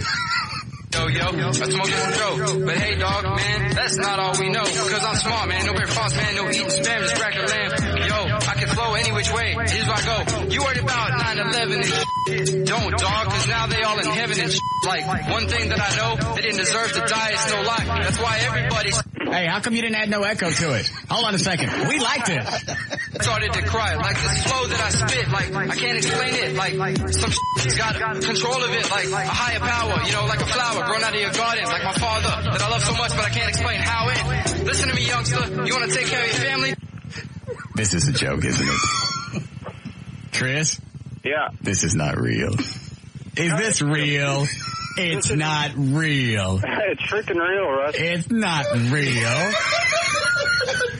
Swear it's real. It's real. Chris. I'm going to listen to some more. I'll tell you if I think it's real. You hold on a second. But I like it. Hold on. Might have been a duster. That's a flow that I just wrote, man. Don't know where it came from, but somehow I'm going to blow this shit up, you know. I'm rolling with Casey over here in the studio. Did you think about writing the lyrics down before you actually sang them? Hell no. What's the fun in that? Oh, so you just kind of ad-libbing as you go on? Pretty much. I like that. Oh, we blowing some shit up right now. Like, how did it happen overnight? People be like, why you rapping now? Why you clapping now? To turn off your lights and shit. Like, I don't even know what the that I'm spitting. Like, it just comes in my head and I just try to put it through this mic. But to be honest, man, this is the first time I've ever gripped a mic. You know what I'm saying, dog? I'm trying to keep it real, man. Y'all don't even understand the master plan. Yeah, I'm changing the world. Yeah, I'm changing the world. Cause I could give a about some diamonds and... See, they added the music later, I think. That's what happened. Yeah. Was the music there when you started? One take. What? We did it all in one take. Oh, you did not? I swear. Oh, that's impossible. You can't do that in one take. That's good. Where did you add the music? I think Jamie's right. I just did it all at one time. It just and this is your very first attempt at this? Yes. First ever. The songs just hit me like a ton of bricks. I wish they would. I'm going to watch out. They probably will, though. Hold on a second. Okay. Yes, Anthony? Hey. Yeah? Russ. Yes? This nigga ain't got no flow. Hang on a second. Let you tell him that. One moment, please. That's Anthony. And, go ahead, Anthony. Hey, you ain't got no flow, man. Come on. I ain't got no flow, right? You ain't got no flow. Hey, but your beat was right. Flow for me, man. Let me hear what it's supposed to sound like. That ain't my thing, man, but you know what I'm saying? But hey, your beat was tight, though. Mm-hmm. Your beat was tight. Whatever, man. You ain't got no flow. I understand. You ain't got no flow. I must have thought, I guess it's just I'm faking it then. Work on your lyrics a little bit, but your beat was tight. You might be a producer, but, you know, you might want to pass the mic to somebody else. But yes. I don't think so. No, I'm a producer. I'm all that. I'm the Renaissance music man. Yes, you are. That's the word I was looking for. You are a Renaissance man. Be the repo man.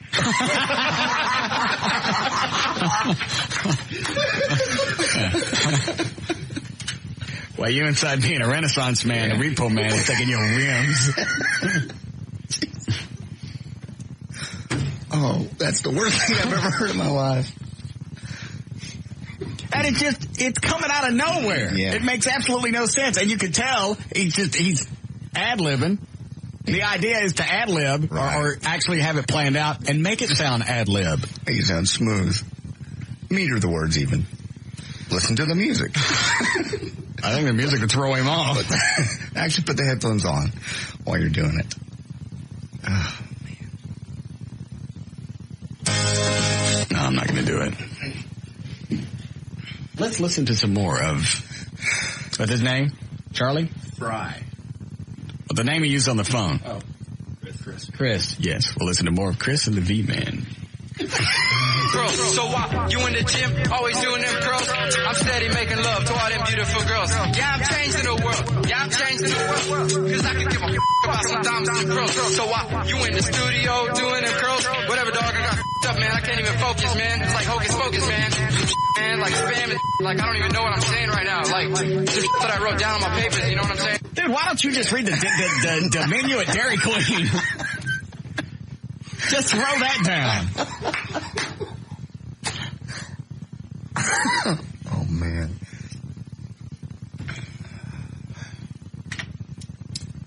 Hi, Samantha.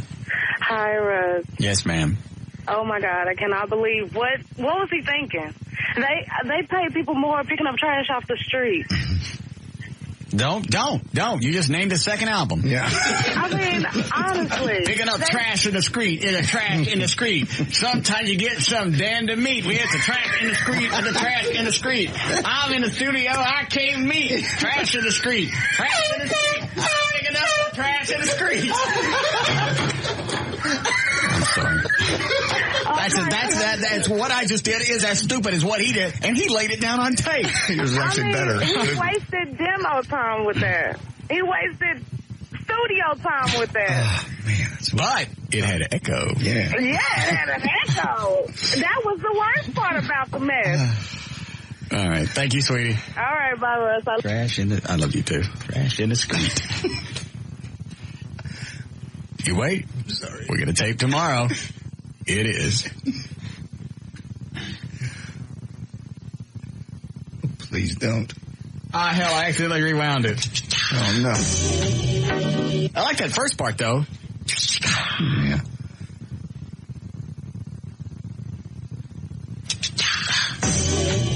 Maybe he's just warming up the first minute. Let me fast forward into it. Okay. Maybe something will happen. Maybe his pentameter. Is that the right word? Where you kind of hitting the... Yeah. There's a word in there where you kind of keep your rhythm. Mm-hmm. You know what I'm saying? Yeah. You know what I'm saying? Yeah. I got no beat. I got no beat. Out trial in the street, picking up some meat. Blow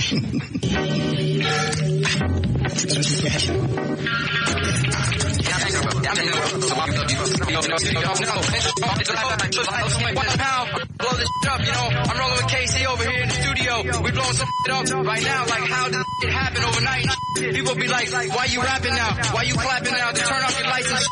Like, I don't even know what the that I'm spitting. Like, it just comes to my head and I just try to put it through this mic. But to be honest, man, this is the first time I've ever gripped a mic. You know what I'm saying, dog? I'm trying to keep it real, man. Y'all don't even understand. Hang on a second. Keep listening to this. I'm writing a song while he's doing this. Cause I can give a about some diamonds and pearls. So why you in the gym always doing them curls? I'm steady making love to all them beautiful girls. Yeah, I'm changing the world. Yeah, I'm changing the world. Cause I can give a about some diamonds and pearls. So why you in the studio doing them curls? Whatever, dog. I got up, man. I can't even focus, man. It's like hocus pocus, man. Some man, like spam and like I don't even know what I'm saying right now. Like just that I wrote down on my papers, you know. All right. You're gonna have to stop me when I get to that word. You know what I'm saying? This is okay. All right. Okay. Me and KC and we're gonna blow this up, dog. You're gonna know where Dallas is it. You know what I'm saying, man? Because every city, when you think about it. All right. I got no talent. My career won't get bigger. I guess my mama should have banged up. No. Thank you. Give me that. You get the idea. Yeah. All right. What's the name of the guy again? Fry. Phry. Phonetically. Wow.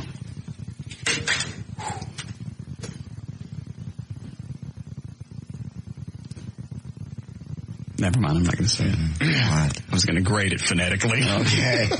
Phu. Yeah.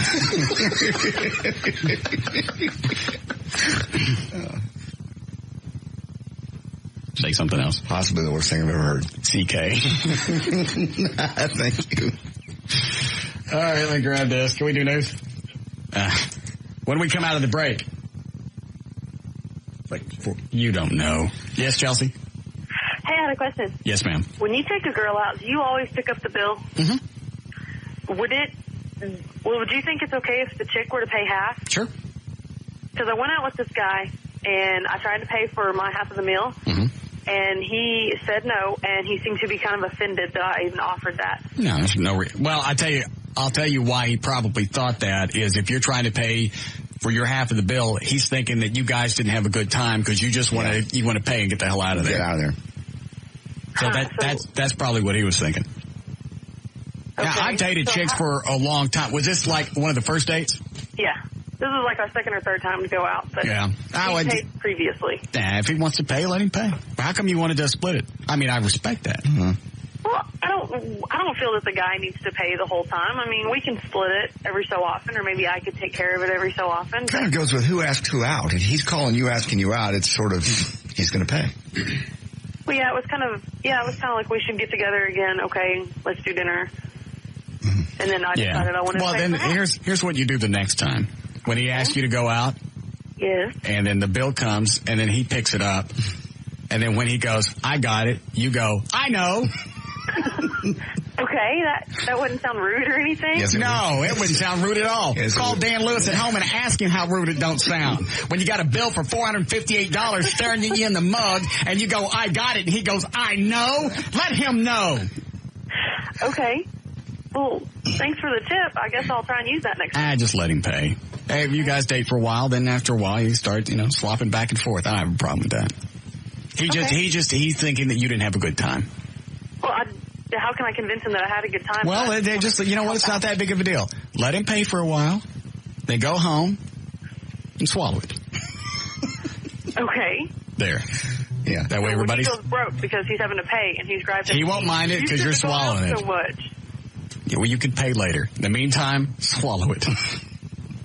Okay. All right. Thanks. Okay. Bye. I don't think she was getting it. I don't make no difference. And if it gets in your eyes, kind of bat them. We like to see that. We like to see that goo back and forth. Looks like you got eye boogers when you're sick. Yes.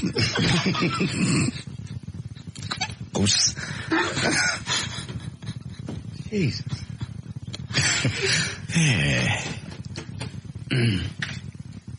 Yes, Chris?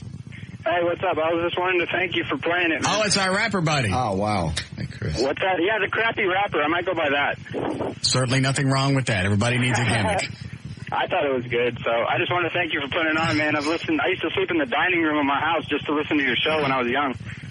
Like, my parents wanted me to sleep in the bedroom. I was like, there's no radio in there, so I slept in the dining room for many years.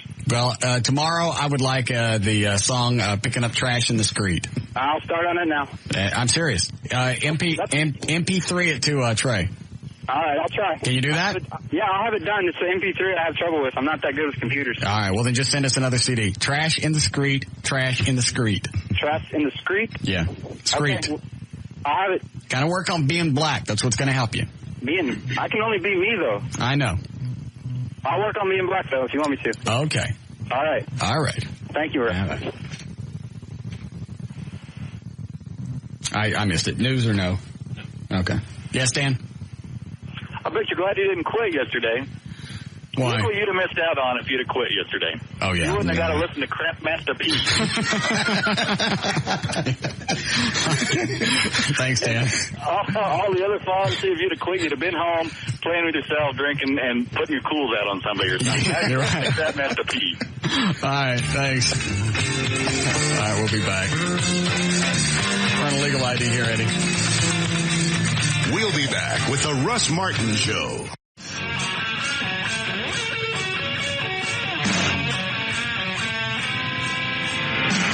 All right, that must be the new fad. Eating weed straight out of the bag. Yeah. That rapper guy. Did it too. Wow. Thank you. I apologize to the entire rap loving community. Why? Obviously there is talent involved. I said there wasn't. Anybody could talk to the beat. I'm wrong. Oh, yeah. Clearly. Yeah. I think about that. I'm just wrong. Because he wasn't even close. No. It was almost like he was going to, it's like how Valerie used to sing. Like almost going out of her way to miss the rhythm and the notes. Pretty much. You think she was doing that on purpose? It was, I don't know, it was kind of a style, because I've heard other artists do that just kind of screech up and down near the key? Yeah. I mean, it really is kind of Beastie Boys did it. Anybody can sing on key. Yes. Takes a real talent to dance around it and never, ever once hit the right note. Not even by accident, no. Trash in the street. I'm going to die if he goes home and actually does a trash indiscreet. That's what I want to hear. Trash indiscreet. Trash indiscreet. Picking up chicks and showing off my truck. That was just about the same. Yeah. I ain't got no time to rhyme. Rhyming make me tired. All right. Want to do news? You'd like to. Street.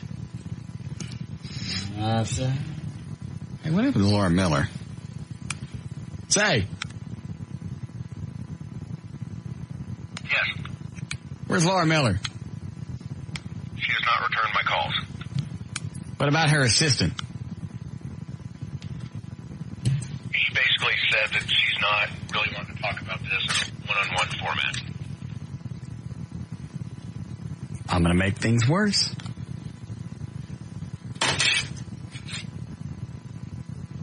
Call her back. Okay. Speaking of songs, I wrote one that ties her back on the air. This is how we lost her. No, it's not. You're singing a song. No.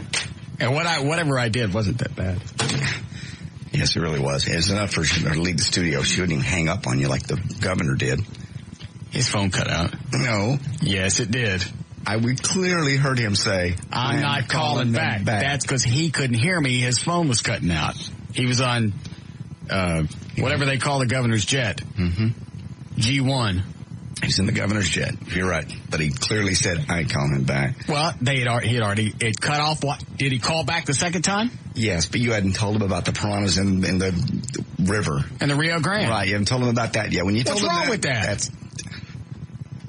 He thought he was talking to a serious type talk show. Why? He just did, I'm sure. Because that's what the governor normally talks to. Trash indiscreet.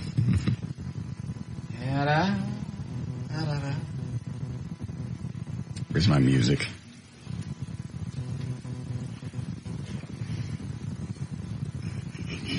So you think it was the song that I did where I made a reference to possibly how she smelled in the summer? Definitely. Okay. That's the moment she turned and walked behind me and out the door and never turned back.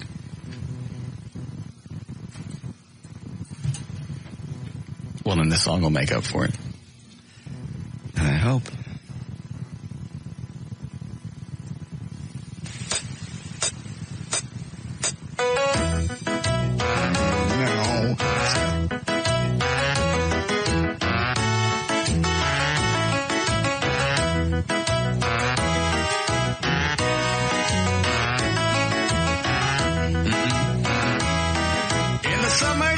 Your pants are sticky and hot. There's stink coming out from your big yellow spot. When I get it. That's it. That's enough. Whore! That's plenty. That's plenty. That's plenty. Have your mic back. I don't want it back. That's enough. God bless. And you wonder why she won't go. Get my song back. I'm like giving it back to you. Tearing it up.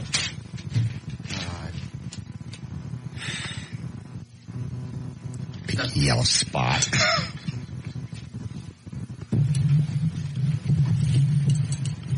And you wonder why you don't get invited to karaoke parties.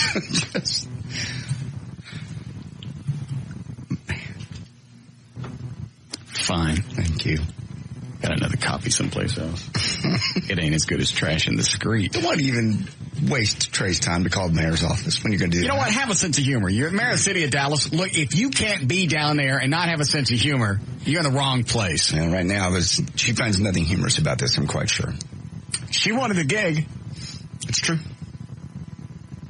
She'd been on the city council for years. She knew this was going to be a great big cluster F. It's not going to get any better. No. And I don't know how you do it.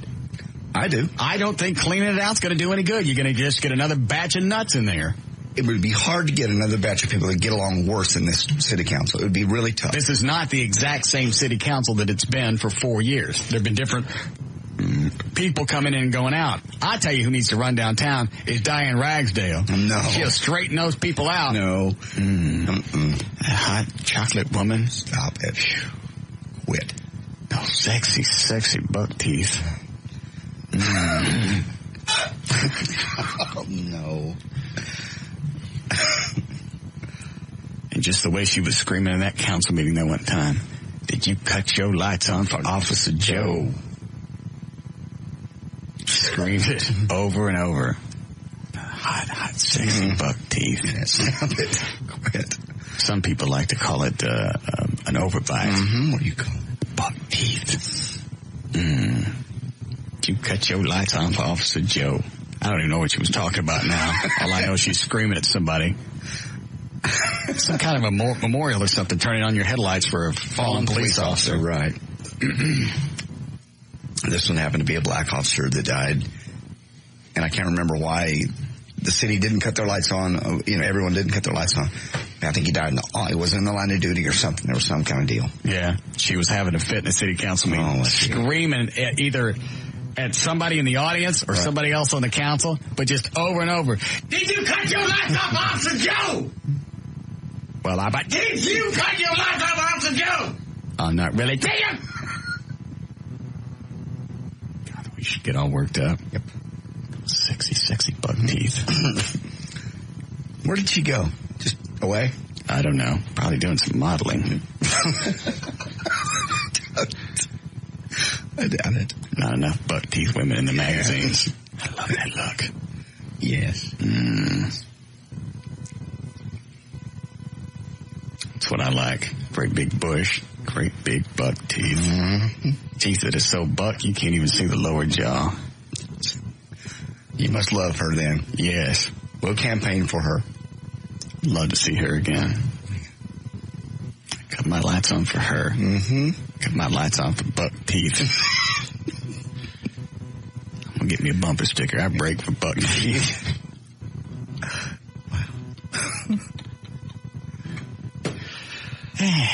Man, I'd like to watch her eat cheese. Quit it.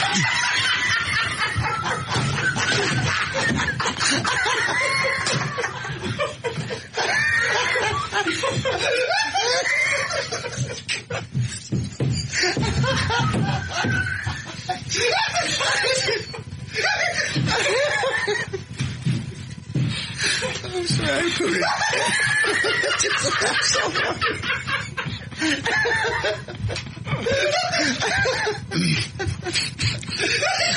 Give me the spray.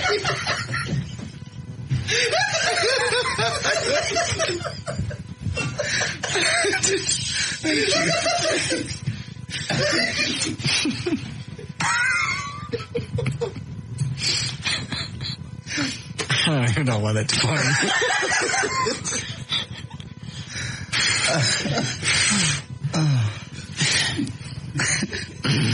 What kind of cheese? Colby Longhorn.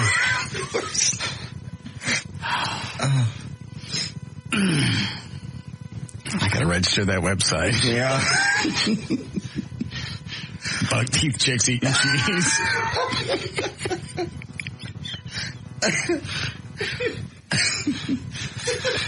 Yeah. Here we go. No.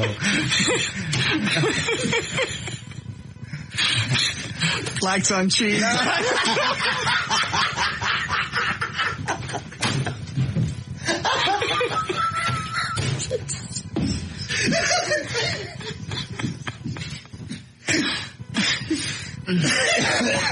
Forget blacks on blondes.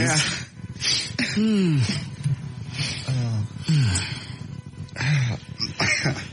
You ready for news? Yes. You all right, Eddie? All right. Snowman. Yes. See if you can hunt down Diane Ragsdale. Okay. Tell her I'd like to watch her eat some cheese.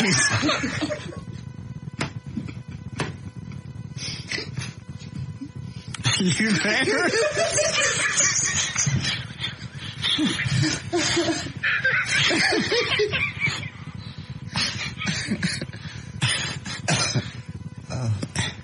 Hurry up, register that website, blacksoncheese.com.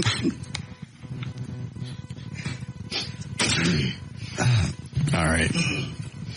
You ready to go? If you'd like to. Is it Valerie on the phone? Valerie from the morning show? Yay, Valerie. What's she on the phone about? Huh? What's she calling for? I don't know. Hi, Valerie. Hi, honey. JD telephone. Hi, JD. What? I got my buddy JD ripping on me I wasn't now. No, he was saying it. I said it was a style. I get in the car, I'm pumping gas. I get in, and I hear this godforsaken rap music. Was that her second job? What? Then I hear JD take a swipe at me. Back on. I wasn't swiping. That was. I said Yes, it was you a were. style. Yes, you it was were. your style. You were making that face. I was not. I said it was your style. Russ is the one that said never on key. Hey, Valerie. Oh, my buddy. Valerie, you need to hurry up and get up here because we're going to get drunk and watch buck teeth people eat shoes. I have nothing better to do. I you know was what? gonna nap. Imagine that. Valerie used to see me when we're doing the Eagle Morning Show. She saw me run around half naked. She could be able to tell if I've gotten in any better shape over the past 3 weeks. Absolutely. Yeah. I saw you naked years ago. Yeah, why don't you come up and look at me naked? Does it have to be today? Nah, I can be tomorrow. I'll still be her. Yeah, I got a nap. I haven't napped all day. Okay. My buddy JD. Yeah. I expected it from Russ. You got the slam from him, not from me. No, I believe I defended You're the one that said, you didn't defend her. Yes, I did. You That's never all defended right. her. Yes, I know who my friends are. That's all right. But I got you hooked up with, we talked about this today, with Joy Internet. I got Valerie hooked up No too. way. Yeah. Did you really? Yeah, for free. How come you got her? You don't get my mom. I got your mom. I got everybody on the show. Are you serious? What do you get? You getting free internet for everybody that you're banging? No. I'm not banging everybody on the show. Your mother? Quit it. I don't know what you're doing. You are sick. I'm not banging everybody. Just almost everybody. He's talking about his mother. No, I'm talking about everybody. Thank you, JD. All right. I was gonna jump Okay. off of my service I'm currently using that costs $28.95 a month. Yeah. It's got a bunch of pop-up ads and. Okay. I'm going to get you the Joy Express. Hey, That we're rocks. on the air. Huh? What? We're on the air. Oh, okay. All right. Yeah. All right, we got to go, sweetie. You come All up and right. look at me naked tomorrow? I will come look at you naked tomorrow. Okay. I'd be the good judge because definitely I saw your winky and your naked body many times. Yeah. See, that'll be fine. Perfect. Many times. All right. All right. Thank you. Okay. What? It looked like this. Stop it. I'm aware. Why do you do that? What? You want to see me eat cheese again? No, I don't. Watch. Let me see. Yeah. Colby? Yeah.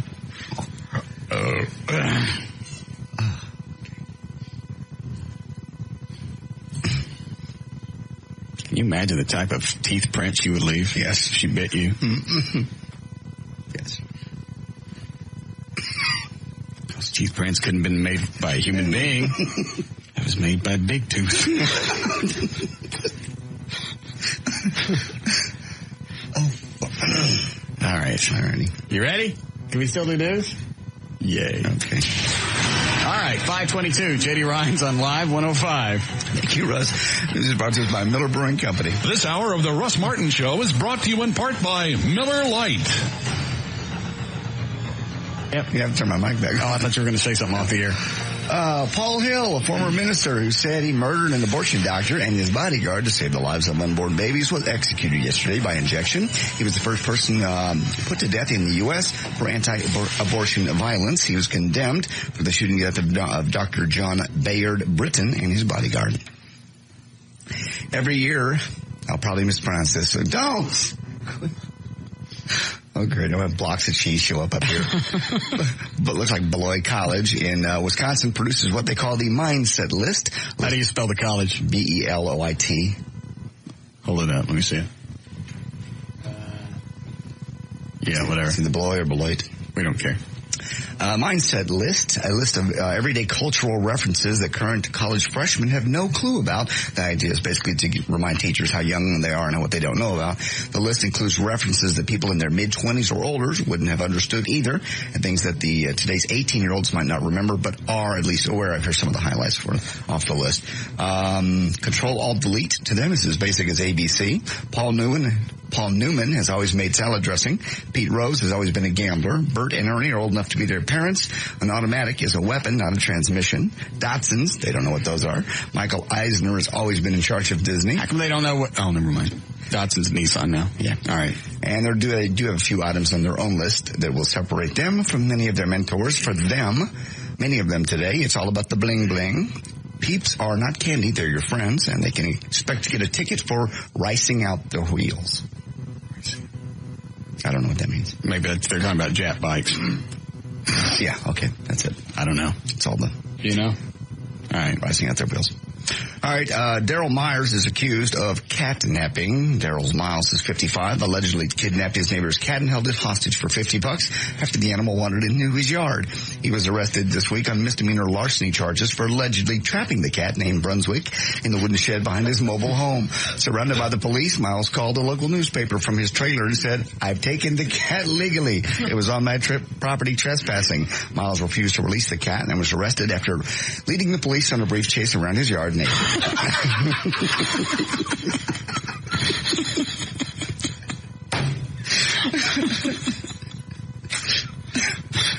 Holding the cat naked. John Edwards supposedly talks to dead people. He's on syndicated talk show. Is that the guy with the big head? Crossing over, yes. Yeah, I don't like him. Says he talked to Aaliyah now. It didn't happen on TV, but John says in his new book, Afterlife, that Aaliyah's mom, Dwayne Houghton, asked for a private session with him back in February. During that session, John says he did indeed make contact with Aaliyah. Says she told Diane, quote, "I need to make sure that you know she's okay. She's making me feel like it's really important that you know she appreciates everything you've tried to do and everything you continue to do." That's what he told him. The hell is he going to tell her? You know, you killed your daughter. She's burning in hell because you screwed up. It's a horrible plane wreck.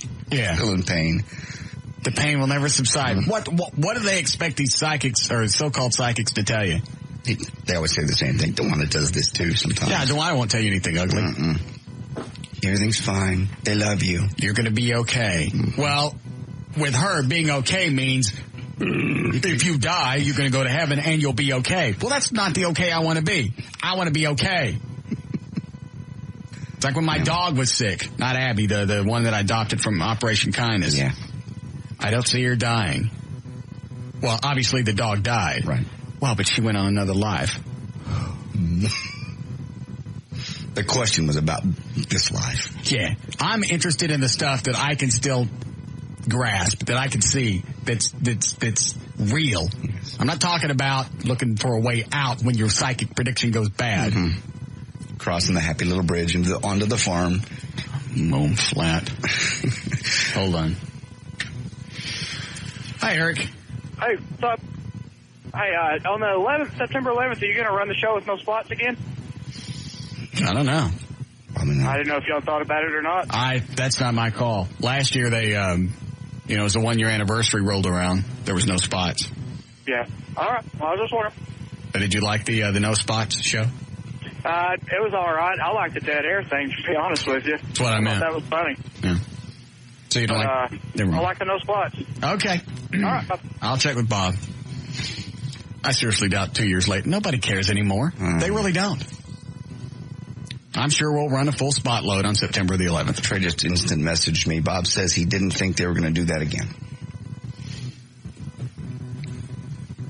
Well, that's too bad. And I'm sure most radio stations around the country probably won't dump the spots as well. That was the one time that it was really, really cool. You got a really sense of solidarity of being an American. And I know that sounds cheesy. But it did. It was cool to drive down the street and you couldn't walk 10 feet and not see an American flag. A fire truck would go by and have a great big flag on the back end of it. It was just one, it was... And now people are back to people were back to the petty BS. Immediately. Yeah. 2 or 3 months.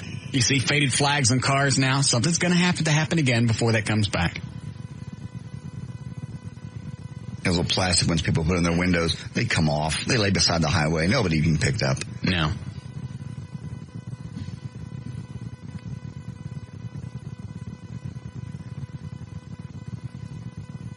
It's just irritating. And I'm sure I'm as guilty as anybody else. But for a month or two, it was almost like Christmas. Just because there was just that feeling. And I don't even know if that's ever going to come back. I hope it didn't come back that way. I think that's the only way it's going to happen. It was just cool to go someplace and And it's one of the few times if somebody actually said, God bless America, you got goosebumps. Yeah. You say it now, it doesn't mean anything. Doesn't carry the same sentiment it did, almost 2 years ago. You can go back and listen to some of the stuff that we did on the air, and if you heard the words God bless America in that context, it was very moving. Now it means nothing. That's when I'll do the police and fire speech. I'll read that on September the 11th. Okay. Maybe that one day we can pull our collective heads out of our collective asses. That would be a nice day to do it. Do we still have the bagpipe dudes on tape? Yes. Where they played Amazing Grace? Yes. Can you fix that for me? Yes. All right. In fact, I know we're running commercials September the 11th. We were just talking about this earlier today. One of the shows here has a remote at a bar that day. Okay. So. And I'm not saying that day should always be a day of mourning and we got to stop everything, but it's... I don't know what I'm saying. It's just irritating that we went back there on little petty ways. Totally forgetting the fact that we lost 2 buildings in New York. Mm-hmm. Forget the people that were in it. The Pentagon, the plane that didn't make it to either the White House or wherever they thought that Capitol building. Yeah, the Capitol where they think it was trying to go.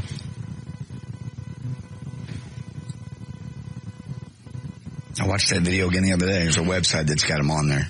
The one about the second plane hitting the building. Right. Just still freaky. It's almost like that still didn't happen. I know. You want to say, I remember seeing that movie. I remember it was one of those very few things in my life. I remember where I was when something happened. Remember where I was when Elvis died. Mm-hmm. Well, I got very few references. I was only 3 when Kennedy got shot. Remember where I was when the Challenger blew up, the Columbia. I do too. And that, I remember Matt, our computer guy, wakes me up. Planes are hitting the World Trade Center. We're under attack. I gotta go. His phone just goes dead. God knows what happened. Probably it was his bunker door closing. Yes, he's a bit of a conspiracist. Absolutely. Yes. I couldn't even understand what the hell was going on. I picked up the phone. It's like, I don't know, 8:45. Is that about right? Yeah. Your plane just landed in the World Trade Center. There's another one! We're under attack!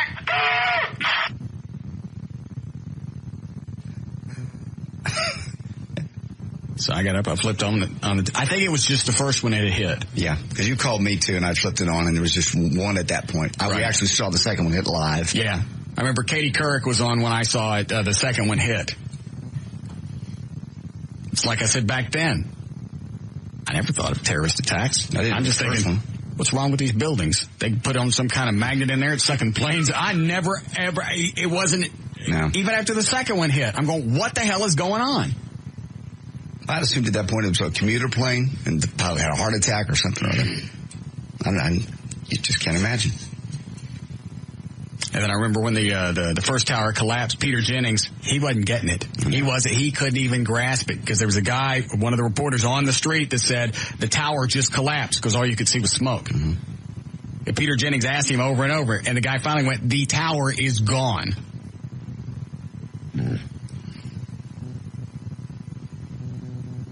How do we get off on this?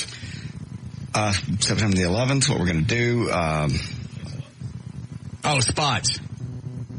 Oh, yeah, somebody called up and asked what? If we're going to play spots. Yeah, hang on. Is this it? Yeah. Is it a good copy? Yes. Or maybe we just get the guys back in here live and do it again. I don't know what it is about this song. This always even kind of hit me when I was a kid. So it's not like as you get older, it's an old man thing. I'd like to get them back in here live. That'd be great. Is that the only cut on here? Yes.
Yep.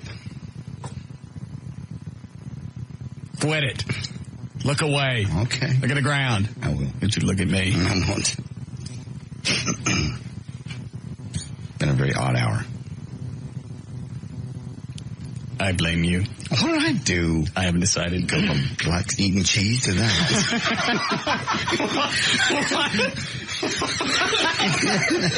What? In the course of 18 minutes, we've gone from Diane Ragsdale to eating cheese to that. I just looked down at my schedule and I'm writing stuff down. Go ahead, Susan.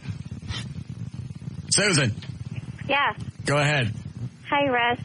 I just got in the car and I was listening to what you were talking about, and I just wanted to call and tell you that I totally agree with you. I think it's a shame that we act like we've forgotten about it. But I wanted to tell you that I had taken my daughter up to New York to June following September 11th to see Ground Zero firsthand and talk to some of the people. And I tell you, if you go up there, you'll never, ever forget it the rest of your life. You can still, people still go by the church and go by Ground Zero, and there's still tears and memorials everywhere, and it's really touching. I took her to one of the firehouses there, Tin House, who lost 4 guys, and those guys can sit down and talk to you forever if you just never wanted to leave. And I wanted to tell you that while we were there, we bought a bunch of T-shirts, so all the proceeds go to the families over the loss of that house. Oh, I have one of those. Do you? Yeah. Tin House? One of the 9/11 shirts from it was one of the fire stations had them. Somebody went to New York, brought me one back. Yeah. Well, every house has their own design and their own stuff that they sell for funds and stuff. And this house has actually a CD that they sell that is made by the sister of one of the fallen guys, and it's got a song on it that I thought you might be interested in for your September 11th thing. Sure, love to hear it. Okay. Don't sing it to me now. Just send it to me. I'll burn you a copy and send it to you. That'll be very sweet of you. Thank you, ma'am. Okay. All right. Bye. God bless you. We never recorded that day, did we, on our show? I think we were so busy doing other stuff, nobody ever recorded the show. We knew we lost it. I don't know. I just remember Brokaw. We were making fun of Brokaw because he'd been on all day, and by the end of September 11th, at the end of the day, he looked plowed. Yep. Got people mad at you that day because we were making fun of them. There's nothing to make fun of there. I think it was a dandy balance. Yeah, I did. We're all in shock. Yeah. Did we record September 11th? I have a really bad copy of it. Why is it bad?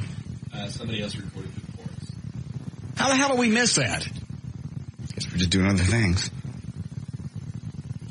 I mean, short of Pearl Harbor, that's one of the biggest days in American broadcasting. Yeah. And, of course, you chomp your teeth again. All right.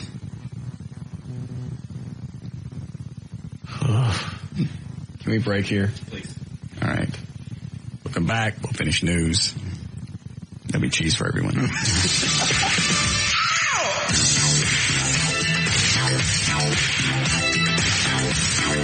We'll be back with the Russ Martin Show.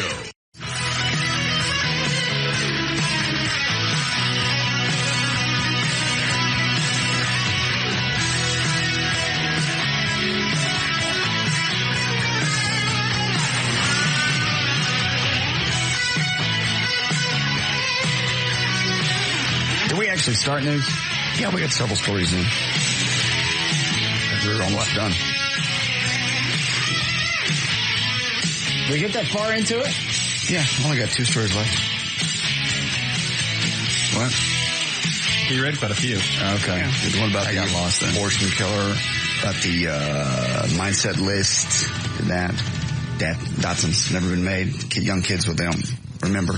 I don't remember any of this. The guy that took his neighbor's cat hostage for $50 and then the cops chased him naked around his backyard. Right. Police chase around his yard. Did John Edwards crossing over talking to Aaliyah's mom. And that's all. Well, then, Dan, go ahead and get Gail on the phone for traffic, Dan. I thought we had more news. Got more for later. Raquel Welch broke her arm in a car crash. Luther Vandross has got a new CD coming out. Oh, really? And then I got, What is this CD? This is live at Radio City Music Hall 2003. Going to come out October the 4th. It's taken from the show Luther did in February, not very long before his stroke. They just aren't going to let this go. They're going to milk his stroke for at least another couple of albums. Isn't it funny? Stroke, best of. Number 1. Now they're going to release a live album. Yes. Okay. Got audio from Britney Spears about tonight, the big football game. NFL kickoff live from the National Mall. About her talking about who she thinks ought to win and about the kiss the other night on MTV. Just a bunch of stuff. It just bored me hearing you talk about it, so I don't want to hear it. All right. Hi, Gail. Hi there. What do you got? I've got Joy Internet, Star Telegram, and Bolero Energy. Okay, your out cue is drive in, zip out. Joy.net. Quality internet for $6.95 a month. It's fast, reliable, and secure. Internet with no advertising, just clean, straightforward service. Go to www.getjoi.net. Move up without moving away. Find lots of local jobs at CareerBuilder.com. The smarter way to find a better job. Get a free ticket to Six Flags Over Texas when you fill up 3 times at Diamond Shamrock Corner Stores and Stop and Goes. Certain restrictions apply. See details at participating stores. Diamond Shamrock. Drive in, zip out.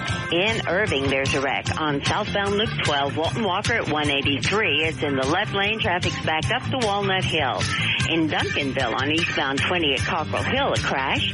Dallas, westbound 635 LBJ at 75 Central. The left lane blocked in the high 5 and traffic's backed up past Greenville Avenue.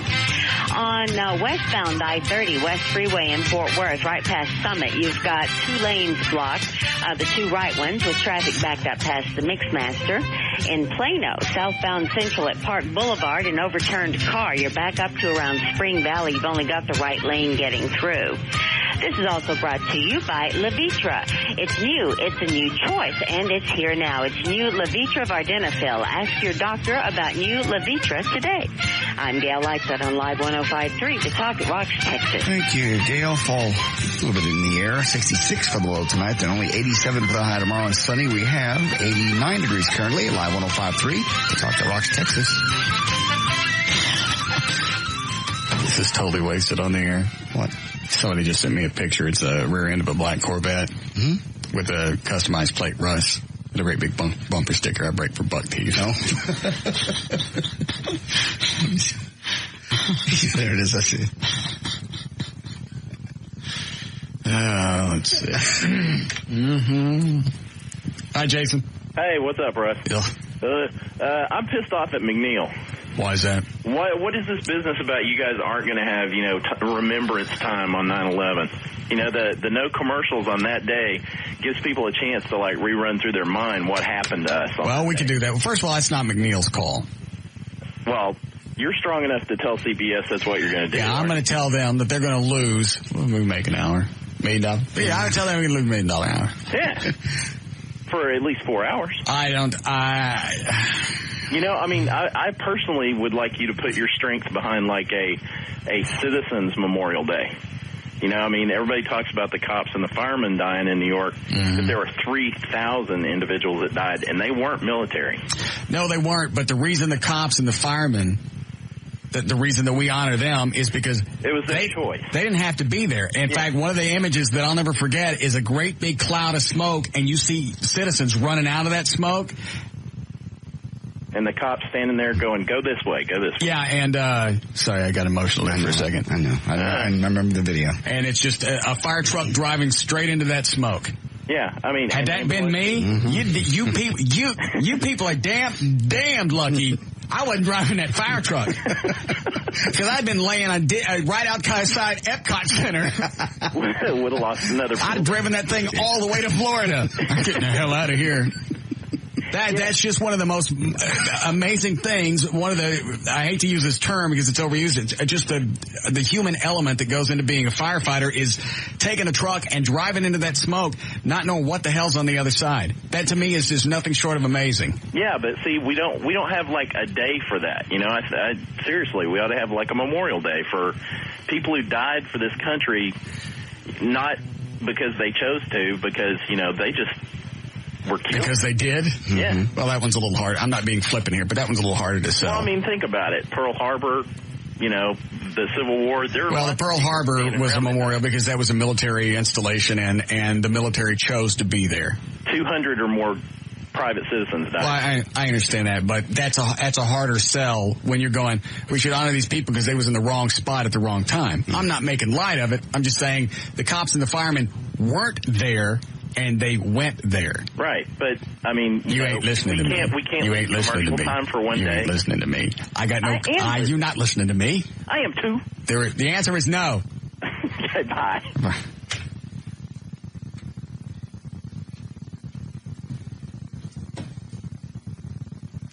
Spots or no, we'll get the same message across. Sure. All I know is I ain't talking for 4 hours straight. No. I don't care if they bring in chickens for 5 or 6 minutes at a time and just let them run around the room. I got to take breaks. They get my cat box set up yet? It just needs to be. I didn't know where you wanted to put it. I want it in the men's room. Okay. You don't have to do it right now, but I think I may have to go before the end of the show. Okay. What? You're not going to really do this? Absolutely. What did you get? 4 foot in circumference swimming pool, like a kid's swimming pool. Blow up swimming pool. You get me some sand? Yes, I got 4 bags of sand. All right. Okay. Let's assume you do this. How are you going to get all that crap out of the building? I'm not getting it out. You going to leave it there? That's my spot to go.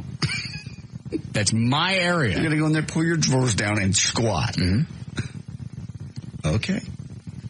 It's a lot cleaner than what the rest of these people in this building do. They go in there and you could go into the urinals. I just went to the bathroom a couple of minutes ago. Mm-hmm. Both urinals full of some kind of nasty. It looked like somebody just poured. What's that really dark beer? Shinerbach. Yeah. I hate to use a brand, but just like really dark urine. Just sitting there. And it stinks. And they leave it. I don't understand. It's been going on forever. The dookies are worse, but that's bad. I don't know how you get up and walk away from a thing and not flush your business. I just don't. It is so, like I said before, even animals cover up their own grunt. Mm-hmm. So I'm going to put my cat box in there. Okay. Did you give me some toys? Yes? Yes, I did. All right. Toys? Cat toys to go on my sand. Cat boxes don't have toys in them. This one does. Cats go in there and take care of business and leave. Well, I want something to play with while I'm dropping it off. Then you're just going to cover it up. You're not going to take it out, right? You're just going to cover it up. I'm going to cover it up, and then tomorrow Trey can go in there with a scoop and get it out. Okay. What? Nothing. It's the visual of him digging out through sand for a day-old Duke is pretty funny. Have somebody set it up now, Eddie. I may be ready in a few minutes. Something about this high-protein diet is making me poopy a lot. Yeah. Does it? It does. Yeah, me too. I also started eating oatmeal again. Oh, that'll do it. Yeah. I'll take my cell phone with me. You can listen. Okay. We'll set the camera up in there. No, I don't believe so. You can take a still. Okay. Hi, Walter. Hey, Chief. Yep. Hey, you guys had a bunch of management changes up there over the last year. You any folks trying to change the stuff you do? The who? The who what? Yeah, the management changes. You got all new bosses up there, don't you? Just Siebert. Mm-hmm. Yeah. I remember you used to fuss about the meetings you had at the Eagle with Greg. Oh, yeah. You still having those kind of meetings? Oh, no. Oh, no? No. That wasn't worth the job. I don't know how anybody does it. I remember saying so many mornings you call me over Channel 39. I'm quitting. That's it. I've had the last one. I'm quitting. Today's the last day. Yeah. Every single day it would be First of all, Greg Stevens, a sweet guy. Mm-hmm. He was the PD at the Eagle. Now he's like in Charlotte, North Carolina. Mm-hmm. Where's it going with this? I had no idea what he was talking about. Mm-hmm. And you'd say something on the air, it's extremely innocuous. Well, you don't know how anybody's going to take this. I don't care. I can't sit there and rethink everything that I say. Otherwise, you'll never get a chance to say anything. If you self-edit all the time, you're going to be left with 3 minutes of show. And the biggest day where I knew he was an absolute idiot was when he told me, is when John in the water. Right. Yeah. When he sat there, thanks for calling, Walter. when he told me how to deal with it on the air because of the way that people in North Texas, especially Dallas, perceived the Kennedys and the Kennedy assassination back in the 60s. This guy ain't lived in this market a year and a half, and he's telling me how to deal with people and the Kennedys. You're right, in Dallas. How people in Dallas feel. Right. So I asked him, well, how did you feel when Kennedy was assassinated? Where were you? North Dallas? Someplace maybe in the mid-cities, whatever? Well, I was in California. Oh, you were in California. Well, let me tell you something. I was here, and I knew exactly what it felt like to have the President of the United States assassinated not more than 3 miles from where I was.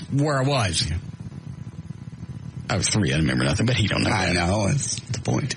But you grew up here. Yeah. I know what the mentality is about the Kennedys and the whole assassination.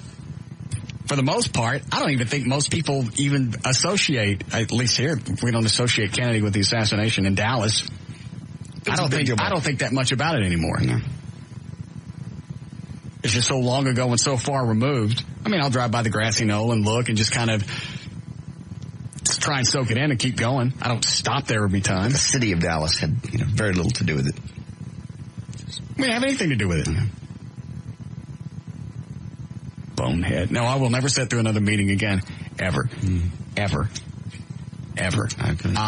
If we get some kind of new luckily Siebert knows what he's doing. Mm-hmm. And who's the market PD? Kurt Russell? No, Kurt Johnson. From Gilligan's Island? No, that's Russell Johnson. This is Kurt Johnson. Oh. Yeah, he seems to know what he's doing, at least with this show. Yeah. I trust you. I'll leave you alone. McNeil is a genius as far as dealing with talent. I'll quit. Mm-hmm. If we were to change management and they came in and they said, all right, here's a new deal. We're taking a different direction. We're going to have a meeting every day before or after your show. See ya. I'm gone. Bye. I agree. I'm glad. I'll go stand with you at Exxon and hand out keychains. That's where I'd be. Welcome to Exxon. Here's your key fob. Thanks for stopping by. That's exactly where I'd be. That's how much I won't do it. I will not be in radio this long and sit through meetings with somebody who has no idea what's going on. Really, so your number one show aired when? Oh, that's right. You didn't have one. Like that PD we met at the bar that night. Oh, can you imagine working for him at Goob? Psychodemographically, your comment about, I can't remember what it was now. And he was obviously... Gilligan's Island, the Flintstones or something. Psychodemographically, that's not correct for it. That wasn't going to hit your target demographic of your hyper... what do they call it? Hyper-demographic? Yeah, of like men 25 to 30. Oh, I'd have strangled him. Mm-hmm. You mean to tell me nobody has meetings with you about your show? Just like 10, 15 minutes. Maybe I have an idea. Maybe if I was your boss, maybe I had an idea. You can have it all you want. In fact, I think it would be best for both of us if you kept it to yourself. It was funny. I thought he was going to spit out his drink. Yeah. Nobody will talk to you? Nope. You don't listen to anybody. Oh, you've had every possible idea that could happen on your show you've come up with, you thought of. Yes. That's when I thought he was going to spit out the olive. Yeah. You mean as a program director, I couldn't even get 15 minutes of your time? That's when you told him. Yeah. I don't even get 15 minutes of his time. I work with him. Program directors are the biggest idiot. More often than not, they're the biggest idiots you'll ever meet anywhere because they think their magic works from city to city. I just flew in from San Jose. Here's how we did it here. That was going to be the big thing for the Eagle. That Mikey in the morning show. Huge. Man, he was killing. He was killing in San Jose. You wait till he gets to Dallas. He's going to shake things up. Well, he did. Yeah. And then when the cans were empty, he went back to San Jose.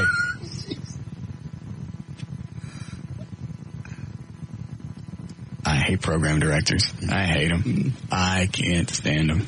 I love Bob McNeil because he don't bother me. Mm-hmm. Bob McNeil's greatest quote of all time is, my job as program director is to remove the hurdles from get them out of your way. Yeah. Anything that would deter from you and your show, I'm supposed to get them out of the way. Then he gets drunk on something and comes in here and wants me to play Spanish commercials when I'm in the middle of another bit. That was something wrong with him. I'm telling you, he's eating weed straight out of the bag. He doesn't do that. Somebody is. He just walked in the studio and stood there and went, huh? Finally I went, Bob, what are you doing? Well, you said something in Spanish earlier, and we got this new promo that teaches Spanish people how to learn English. Right. All right. Well, that's not really pertinent right now, but we'll go ahead and listen to it. And it's some kind of dip. I know. So, no, to answer the question from earlier, did we ever do traffic? No, I don't think we did. Did we? Oh, yes, we did. Okay. I forget. To answer the question, no more meetings. Ever. I'll leave radio for good. Is my crapper set up? Yes. Are these my cat toys? Yes. Yay. I love toys. None of them squeak. I don't know. It's got a bell on it. Yeah, the bell will keep me occupied. Okay. Is it set up right in the middle of the floor? Yes. Close to the urinals. Okay. So you can walk in. I don't have my cell phone. You want Eddie's? You want mine? Give me yours, Eddie. Candy D's. You got today's paper? No, not in here. Why? What do you mean, why? I'm going to the bathroom. I got to read something. I didn't know. Here, I got a Cosmopolitan. Nah, I'll take this. You got a Men's Health? I got this. Got Maximum. Okay. Come on, Eddie, let's go. I'm working on one. Hi, Tony. Hey, Russ. Yes. Hey, did you guys ever get in touch with Lori Dew? I don't know. Trey was supposed to get her on last week. Have you seen her picture before? She is hot. That is, I don't know anything else about her, but you're right. She's on? Fox News? Fox News. Yeah. Hey, it's the lips, man. Yeah, it is. They are pretty puffy. All right, I got to go squeeze one out. Thank you. Yep. Is this me on the hotline? Yes. Hello? Yes, I just calling in to... All right. You going to come run the board?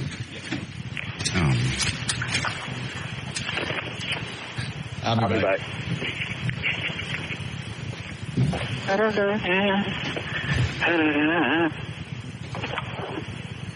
Hey.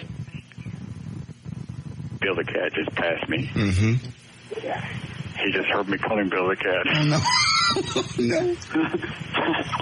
I gotta hurry and get to the bathroom before he uses my box. And he will.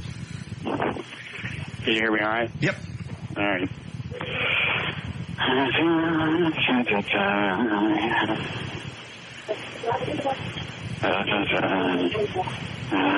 Hi, David.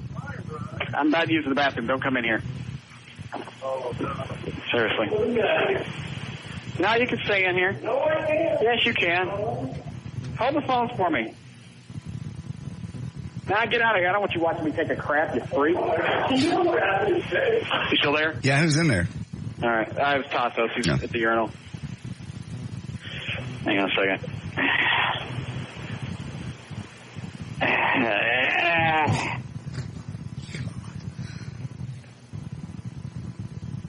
Good thing I brought these.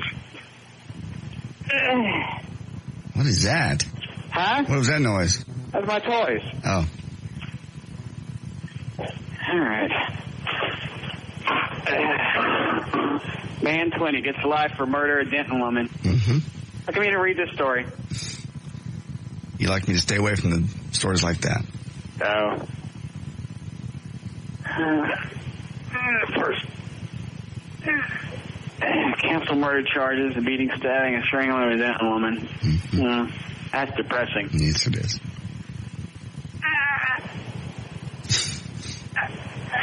Don't pop anything, jeez.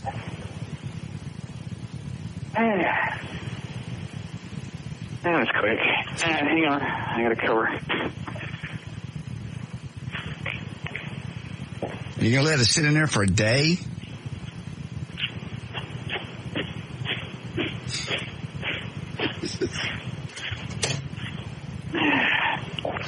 All right, I had to cover it up. Good. Huh? Good. Is it gonna stay in there for a day until Trey gets it out? Oh, yeah. I like that.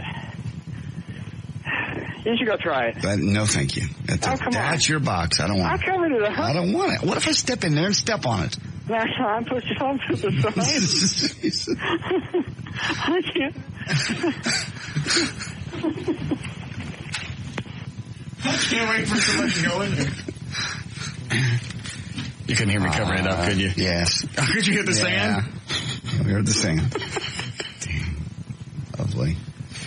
Get all buckled up again. And I want it to stay in there. I don't want it to move. Can we put a sign on this? People don't.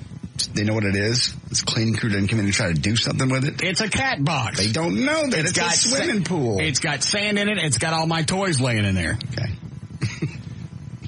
Did you really hear the sand? Yes. Yes, you could. See, that's the way civilized people go and grunt. No, you cover it. You cover it up with sand. You don't cover it up with sand. You flush it. That's why we have plumbing. Well, explain that to the people that work here, because obviously they don't think we have plumbing. Just one or two. We need a break. Yes. All right.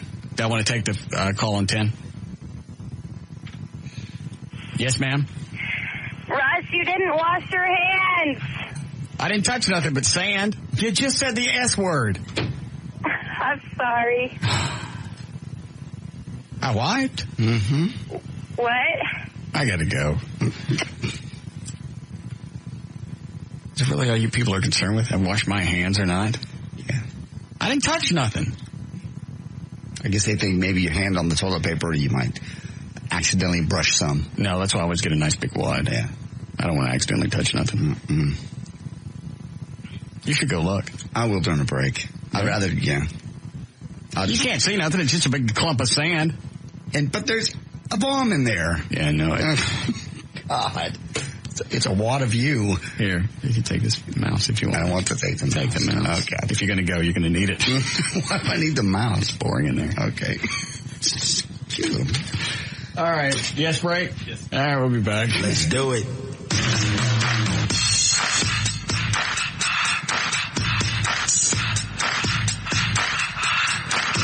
We'll be back with the Russ Martin Show.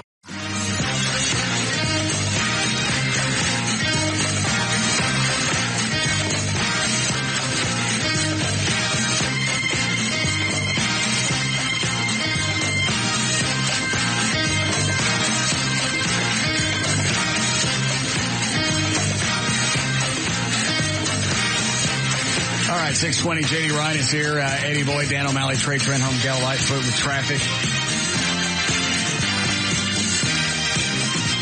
What happened to the bar? Trey was supposed to get me... Yep. Information. It was a two-way. Oh, and did you see what LeBear sent? No. Oh, no. I'm not wearing this. Why? Your ass hangs out of this. Let me look at it. You haven't tried it on yet, have you? No. Okay. Yeah, it does. Got your name printed right there on the back. That looks good. Your ass doesn't hang out of that. It will. No, it won't. Yes, it will. That's not a tea bag. I'm not wearing that. The front's too big anyway. Why they make a front like that? So it looks like you got a great big crank. Big droopy down thing. That's where the shot glass goes. I got you. That's so you start shaking your crank back and forth. You pop some chicks in the choppers. Knock out some twofers. Look how small that is. I can't wear this. I bet you can. I can wear it, but I can't wear it. Yes, you can. I can't wear this. Put it on. Try it on. Look how small this is. I know. Look at that. Perfect. You are small. You're 32-inch waist. I mean, it'll fit. Yeah. But I don't want to wear it. Well, it covers everything. It barely. This is You're dancing at LeBear. What do you think? You're going to put on overalls? It's supposed to be, obviously, since I'm not supposed to be there, it's supposed to be a gag. Okay. There's no reason for me to wear this. I'm not wearing this. It's very sexy. You're wigging me out. Why? I guess they think I'm coming for sure. This guy has my name embroidered on the back side of it. Yeah. I was going to holler at Trey. Yeah, at the bar. Oh, and something. Oh, that, okay. Why? I thought LeBear sent something else too, but that's what they sent. Okay. Yeah, no, they just sent this G string. Perfect. Snowman.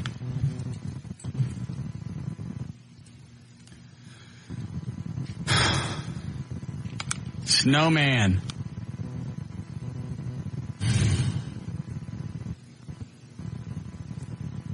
I'll be right back. Okay.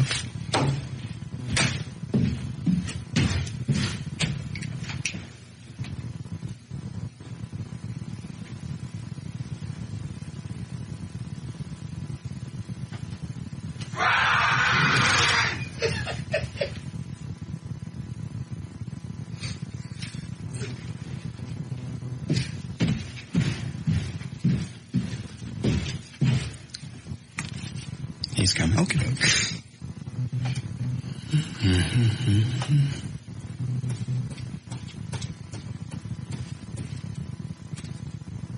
He was right behind me. What's he doing? Here he comes. What happened with the bar?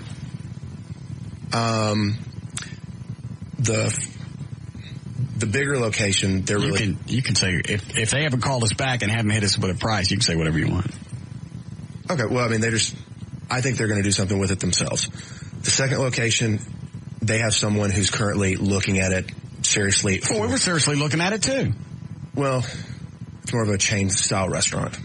Oh, like a Black Eyed Pea or something? Yes. And... Well, then fine. Let them have it. There any other places in Addison? Yeah, there are a couple more. These two were really good places, right on Beltline, not far off the tollway. Mm-hmm. Perfect size, could build into it. Don't have to finish it all out. As the business grows, you finish more and more out. That'd be great. I'm still talking to the people with the first one, trying to get them to open up a little bit. What is it they're not open to? I think maybe the company that owns that is thinking about putting another one of their restaurants in that location. Okay, well, if they're thinking that, whatever you tell them is not going to change anything. Mm-hmm. Well, they're real loosey-goosey on it, so I'm trying to sell them on the fact that this would be a very successful concept. It would be. Oh, absolutely. It should be huge. I agree. Well, I got on the phone the other day with Marty, your CPA. I had 30 minutes of why you shouldn't buy a bar. Why? 30 minutes of it. Why? Britney Spears had one. It went down the hill there. What else? There was another celebrity that... he told me all about the Lone Wolf Cigar Store with Chuck Norris. What that is. Chuck Norris owned it. Well, here's the problem is they can't promote it on a daily basis with a radio show. If I'd argued with him, I'd still be on the phone. That was 3 years ago. I warned you. Well, I still haven't paid my taxes because I'm afraid to call him.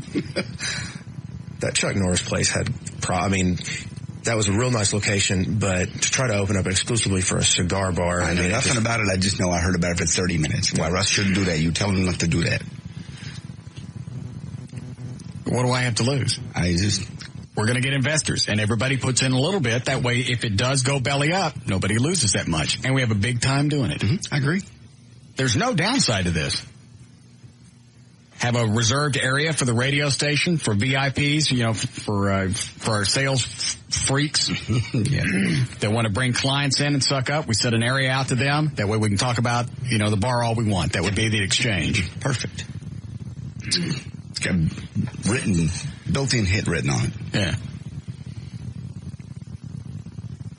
I ain't calling Marty. Take my taxes over I'm not taking your taxes. Don't let me go.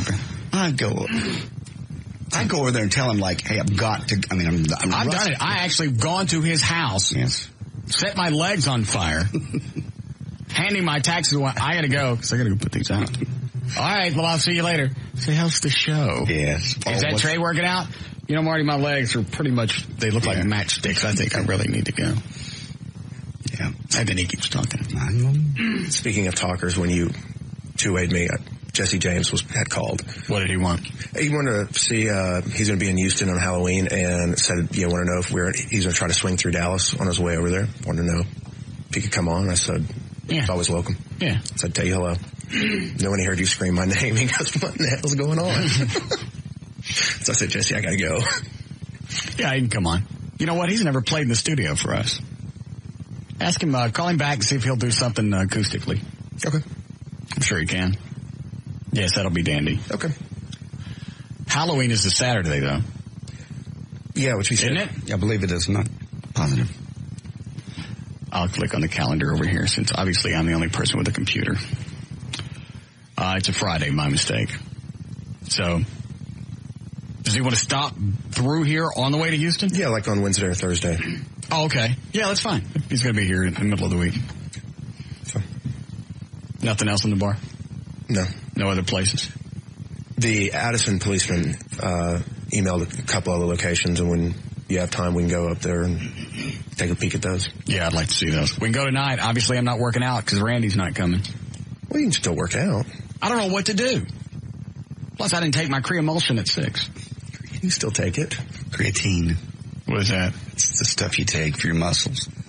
Why am I been taking Creamulsion? You haven't. Oh. No. You'd know it if you were taking Creamulsion.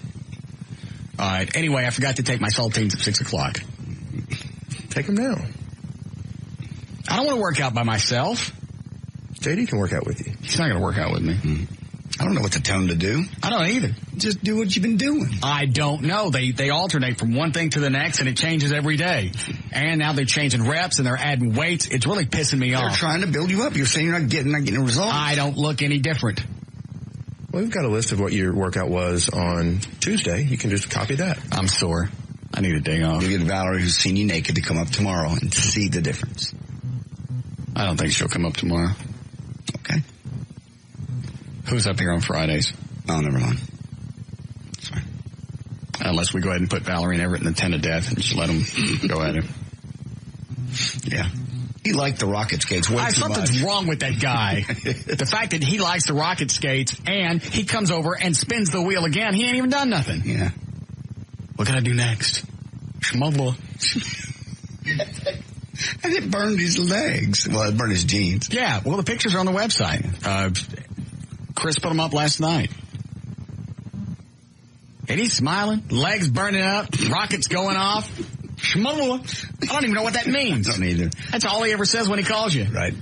Hello? Hey, it's E. Yeah? Schmubble. Yeah. That's a little greeting. A dandy one. Mm-hmm. Hang on a second. Yes, Chris. Hey, boss. I was wondering why Trey wasn't humming. Hey, yeah. How come you weren't doing green sleeves and pointing southwest? Those were the rules. Or I feel pretty. I forgot. Spin the wheel. Why don't you spin the wheel for that? Because you weren't. Listen, Tyrell, spin the wheel. Yeah, take off that pass. Yeah. Freebie. I don't know how you keep doing that. That's the second time you spun the wheel and you hit passive life. So maybe there's some justice. I shouldn't have to spin the wheel just for... Yeah, I asked you to do something. You didn't do it. Tyrell Bolton got fired because they asked him to do something. He didn't want to do it because it was bowing down. Now bow down and spin the wheel. Honky. When I'm in a rush to come in here, you know. And I had to come get you. Mm-hmm. It's out of my hands. Yeah. It's not out of your hands. It is out of my hands. It's the Russ Martin Show. I went to McNeil for you. You did. I did. Talked to McNeil. Mm-hmm. He said, you gotta spin the wheel. Spin the wheel. I really shouldn't have to spin the wheel. I understand that. And now that you're being insubordinate, you're going to have to spin the wheel again. So that's 2 spins. Spin the wheel. I'd like to help you. I can't. It's not out of your hands. It is out of my hands. How is it out of your hands? I told you. I've already met with McNeil about it. It's you have to do it. Spin the wheel. McNeil even went to Siebert. Yeah. They brought Kurt Johnson and Ron Chapman. It was a great big cluster F. They all met about it. Spin the wheel. Fine.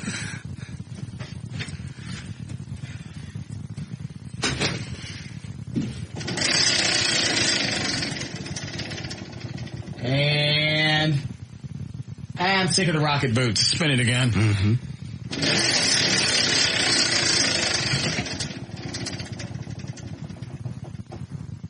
Rocket skates. We already did that. Spin it one more time.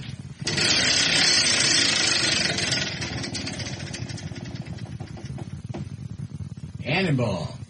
I'm bored with that, too. Get out of here. Lucky for you. Put some new stuff on there, Eddie. Yeah, I got a new plunger I'm working on. Okay. Plunger. Yeah. It's compressed air, and it'll shoot a plunger and stick to your face. Just like in cartoons. We still haven't really done the cannon thing where you had the chair welded to the ride. I tested it. Okay? Because the cannon that you got is a real honest-to-God cannon. It's about, the barrel's 4 feet long, right. Cast iron, The cannonball that would go in would probably be the size of a tennis ball. Yes. All right. So Eddie got a metal rod that would fit down into the cannon. Okay. That had a plate welded to the top side of the rod and had a chair welded to that. Perfect. So all you do is stick the rod down into the cannon, fire it off, and you and the chair go flying. Okay. He even had it reinforced so the rod didn't go through the end of the chair and go up your ass. Good. Because we're safety-minded around here. Understand. We certainly don't want OSHA jumping our ass. Right. All right, so what happened? I need to work on my powder loads a little bit. I shot it about 400 yards in the air. Okay. But with a person, it wouldn't go that far. No, but I'm just, that's what I got to work on. I got to figure out some kind of dead weight. I might can have it done in a couple of days, but it scared me to shoot it that far. And is there a way to control which way it goes other than just pointing the cannon? No. And I was shooting it straight up. Okay.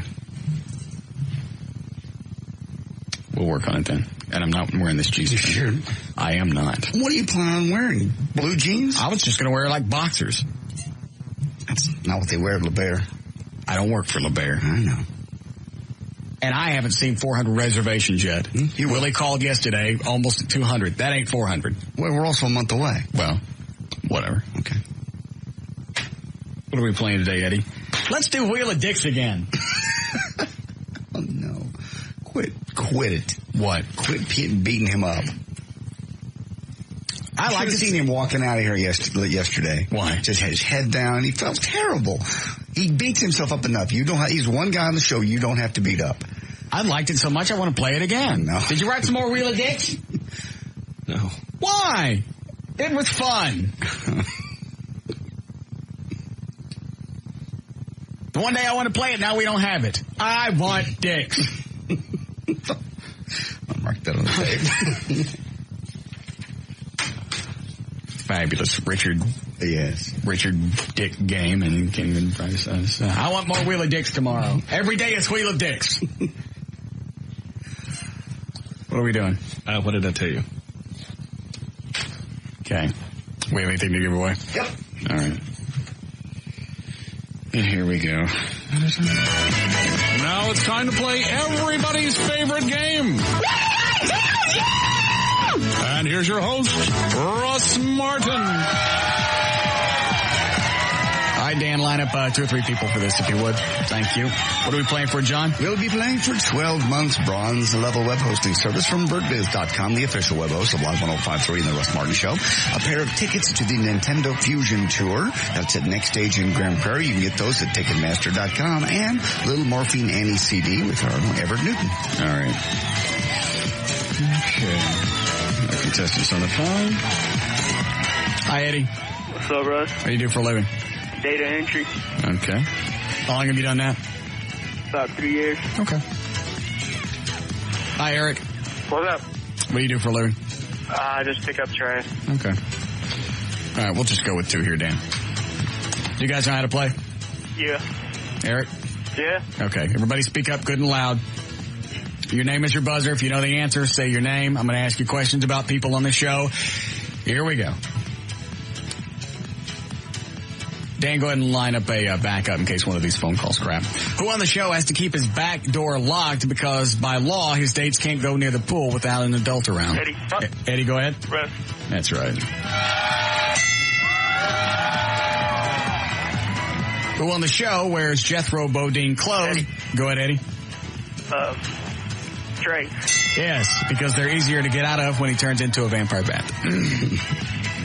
You know, he actually tans, and he's still got that white pasty skin. That's I heard. Who on the show has to put a GPS on his comb just so he knows where it is on his head? Eric. Eric, go ahead. Who's JD? That's right.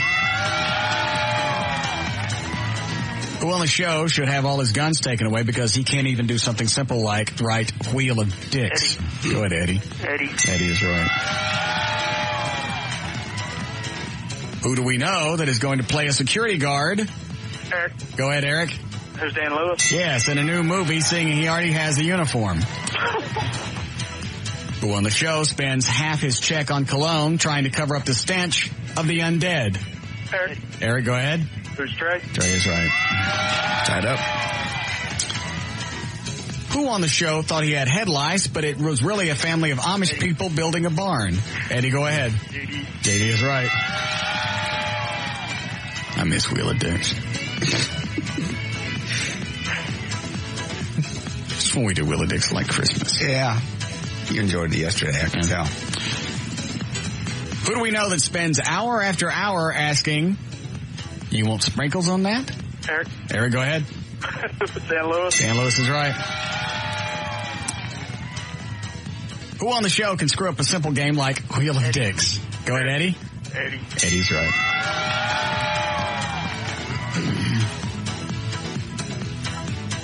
Today when we ask, hey, anybody gonna want some lunch? Eddie goes, I'm not eating. I don't deserve to eat after the game yesterday. Did he really? Yes. Good. Who on the show doesn't deserve to eat because he wrote Wheel of Dicks? Eric. Eric, go ahead. Who's Eddie? Eddie's right.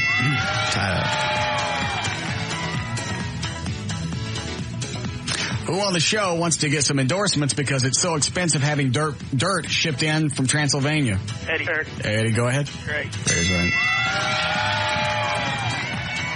Who do we know that went from the fastest gun in the West, Wild West? Go ahead, Eddie. Dan. Went the fastest gun in the Wild West show to the fastest flipper at IHOP. Eric. Did you say Dan Lewis? Yeah. Yes.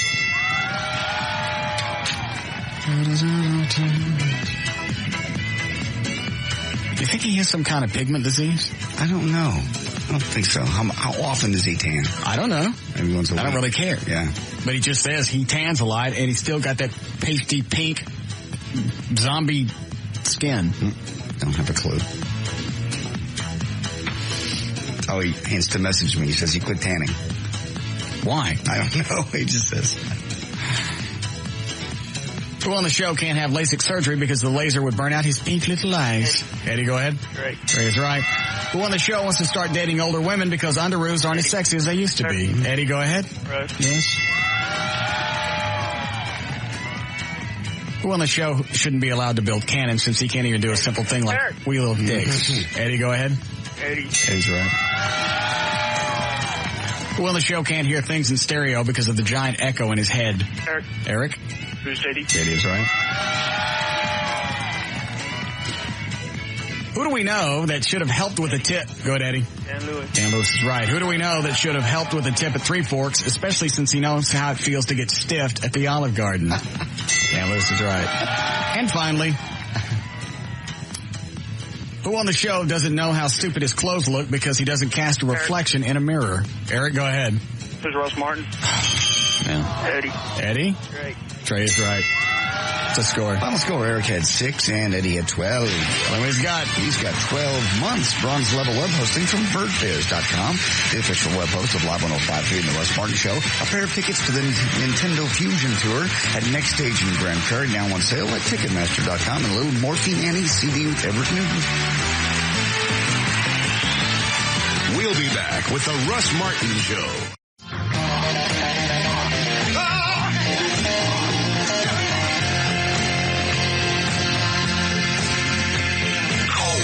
Who's impervious to all that surrounds him. Now at 214-787-1053. No, which email is it? Nice wheel idea. Subject. Don't look who sent it. Just click on it. All right. Nice, Russ. Big punk. F you for calling me an F up. F you for taking my idea. F you for being a hypocrite son of a bitch. Do me another favor. Take the Batmobile and drive it into a tree. I don't know the name. Jerry and the V-Man. It says Kazera. That's his real name. Oh, it is? Yes. Joe Kazera? Mm-hmm.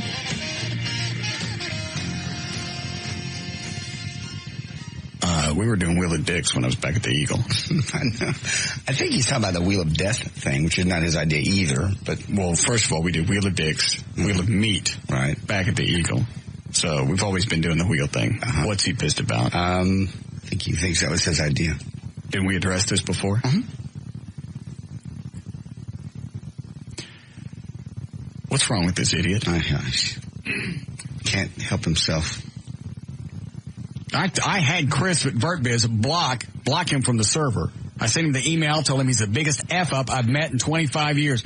Wanted to be on the show, sent the Jerry and the V-Man tapes, which sucked. There was one of the Craddock things that was okay. That was fine. Sent a list of stunts he wanted to do. I went, fine. Here are the ones that are okay. You will give those a shot. We'll see what happens. Then he wants to nip something in the bud because he didn't want to come off as an idiot on the show. That's not your call, you moron.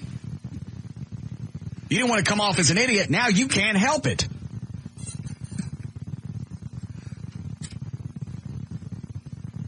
Do you still have his number? Yes, I would. He had a chance to jump to the top. Yeah.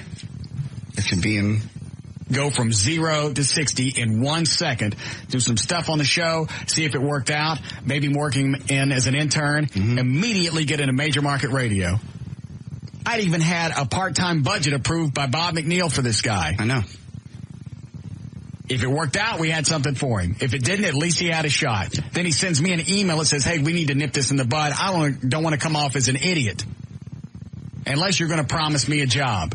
I ain't promising you grunt. I don't understand line 8. What is that, Dan? Kathy is the woman that you called right at the beginning of the show. JD had the email about her wearing Rockies and wanting to meet you, and you called her and left her a message at her work number. I don't remember what I left. Yes? Hello? Yes. Who's this? It's Russ. What's up, Russ? Nothing. Well, you called me.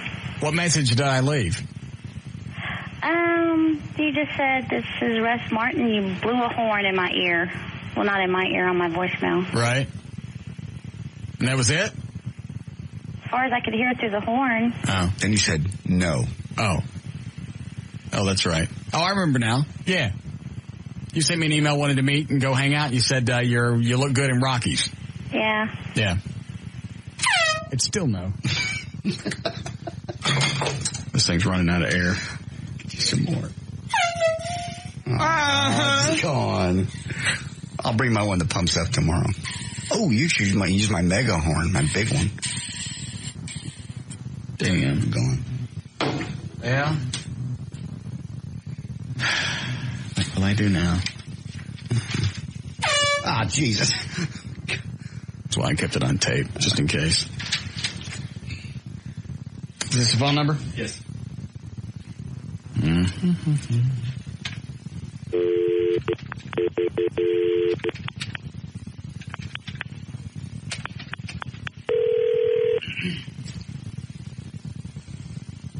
Got to take him off the air first.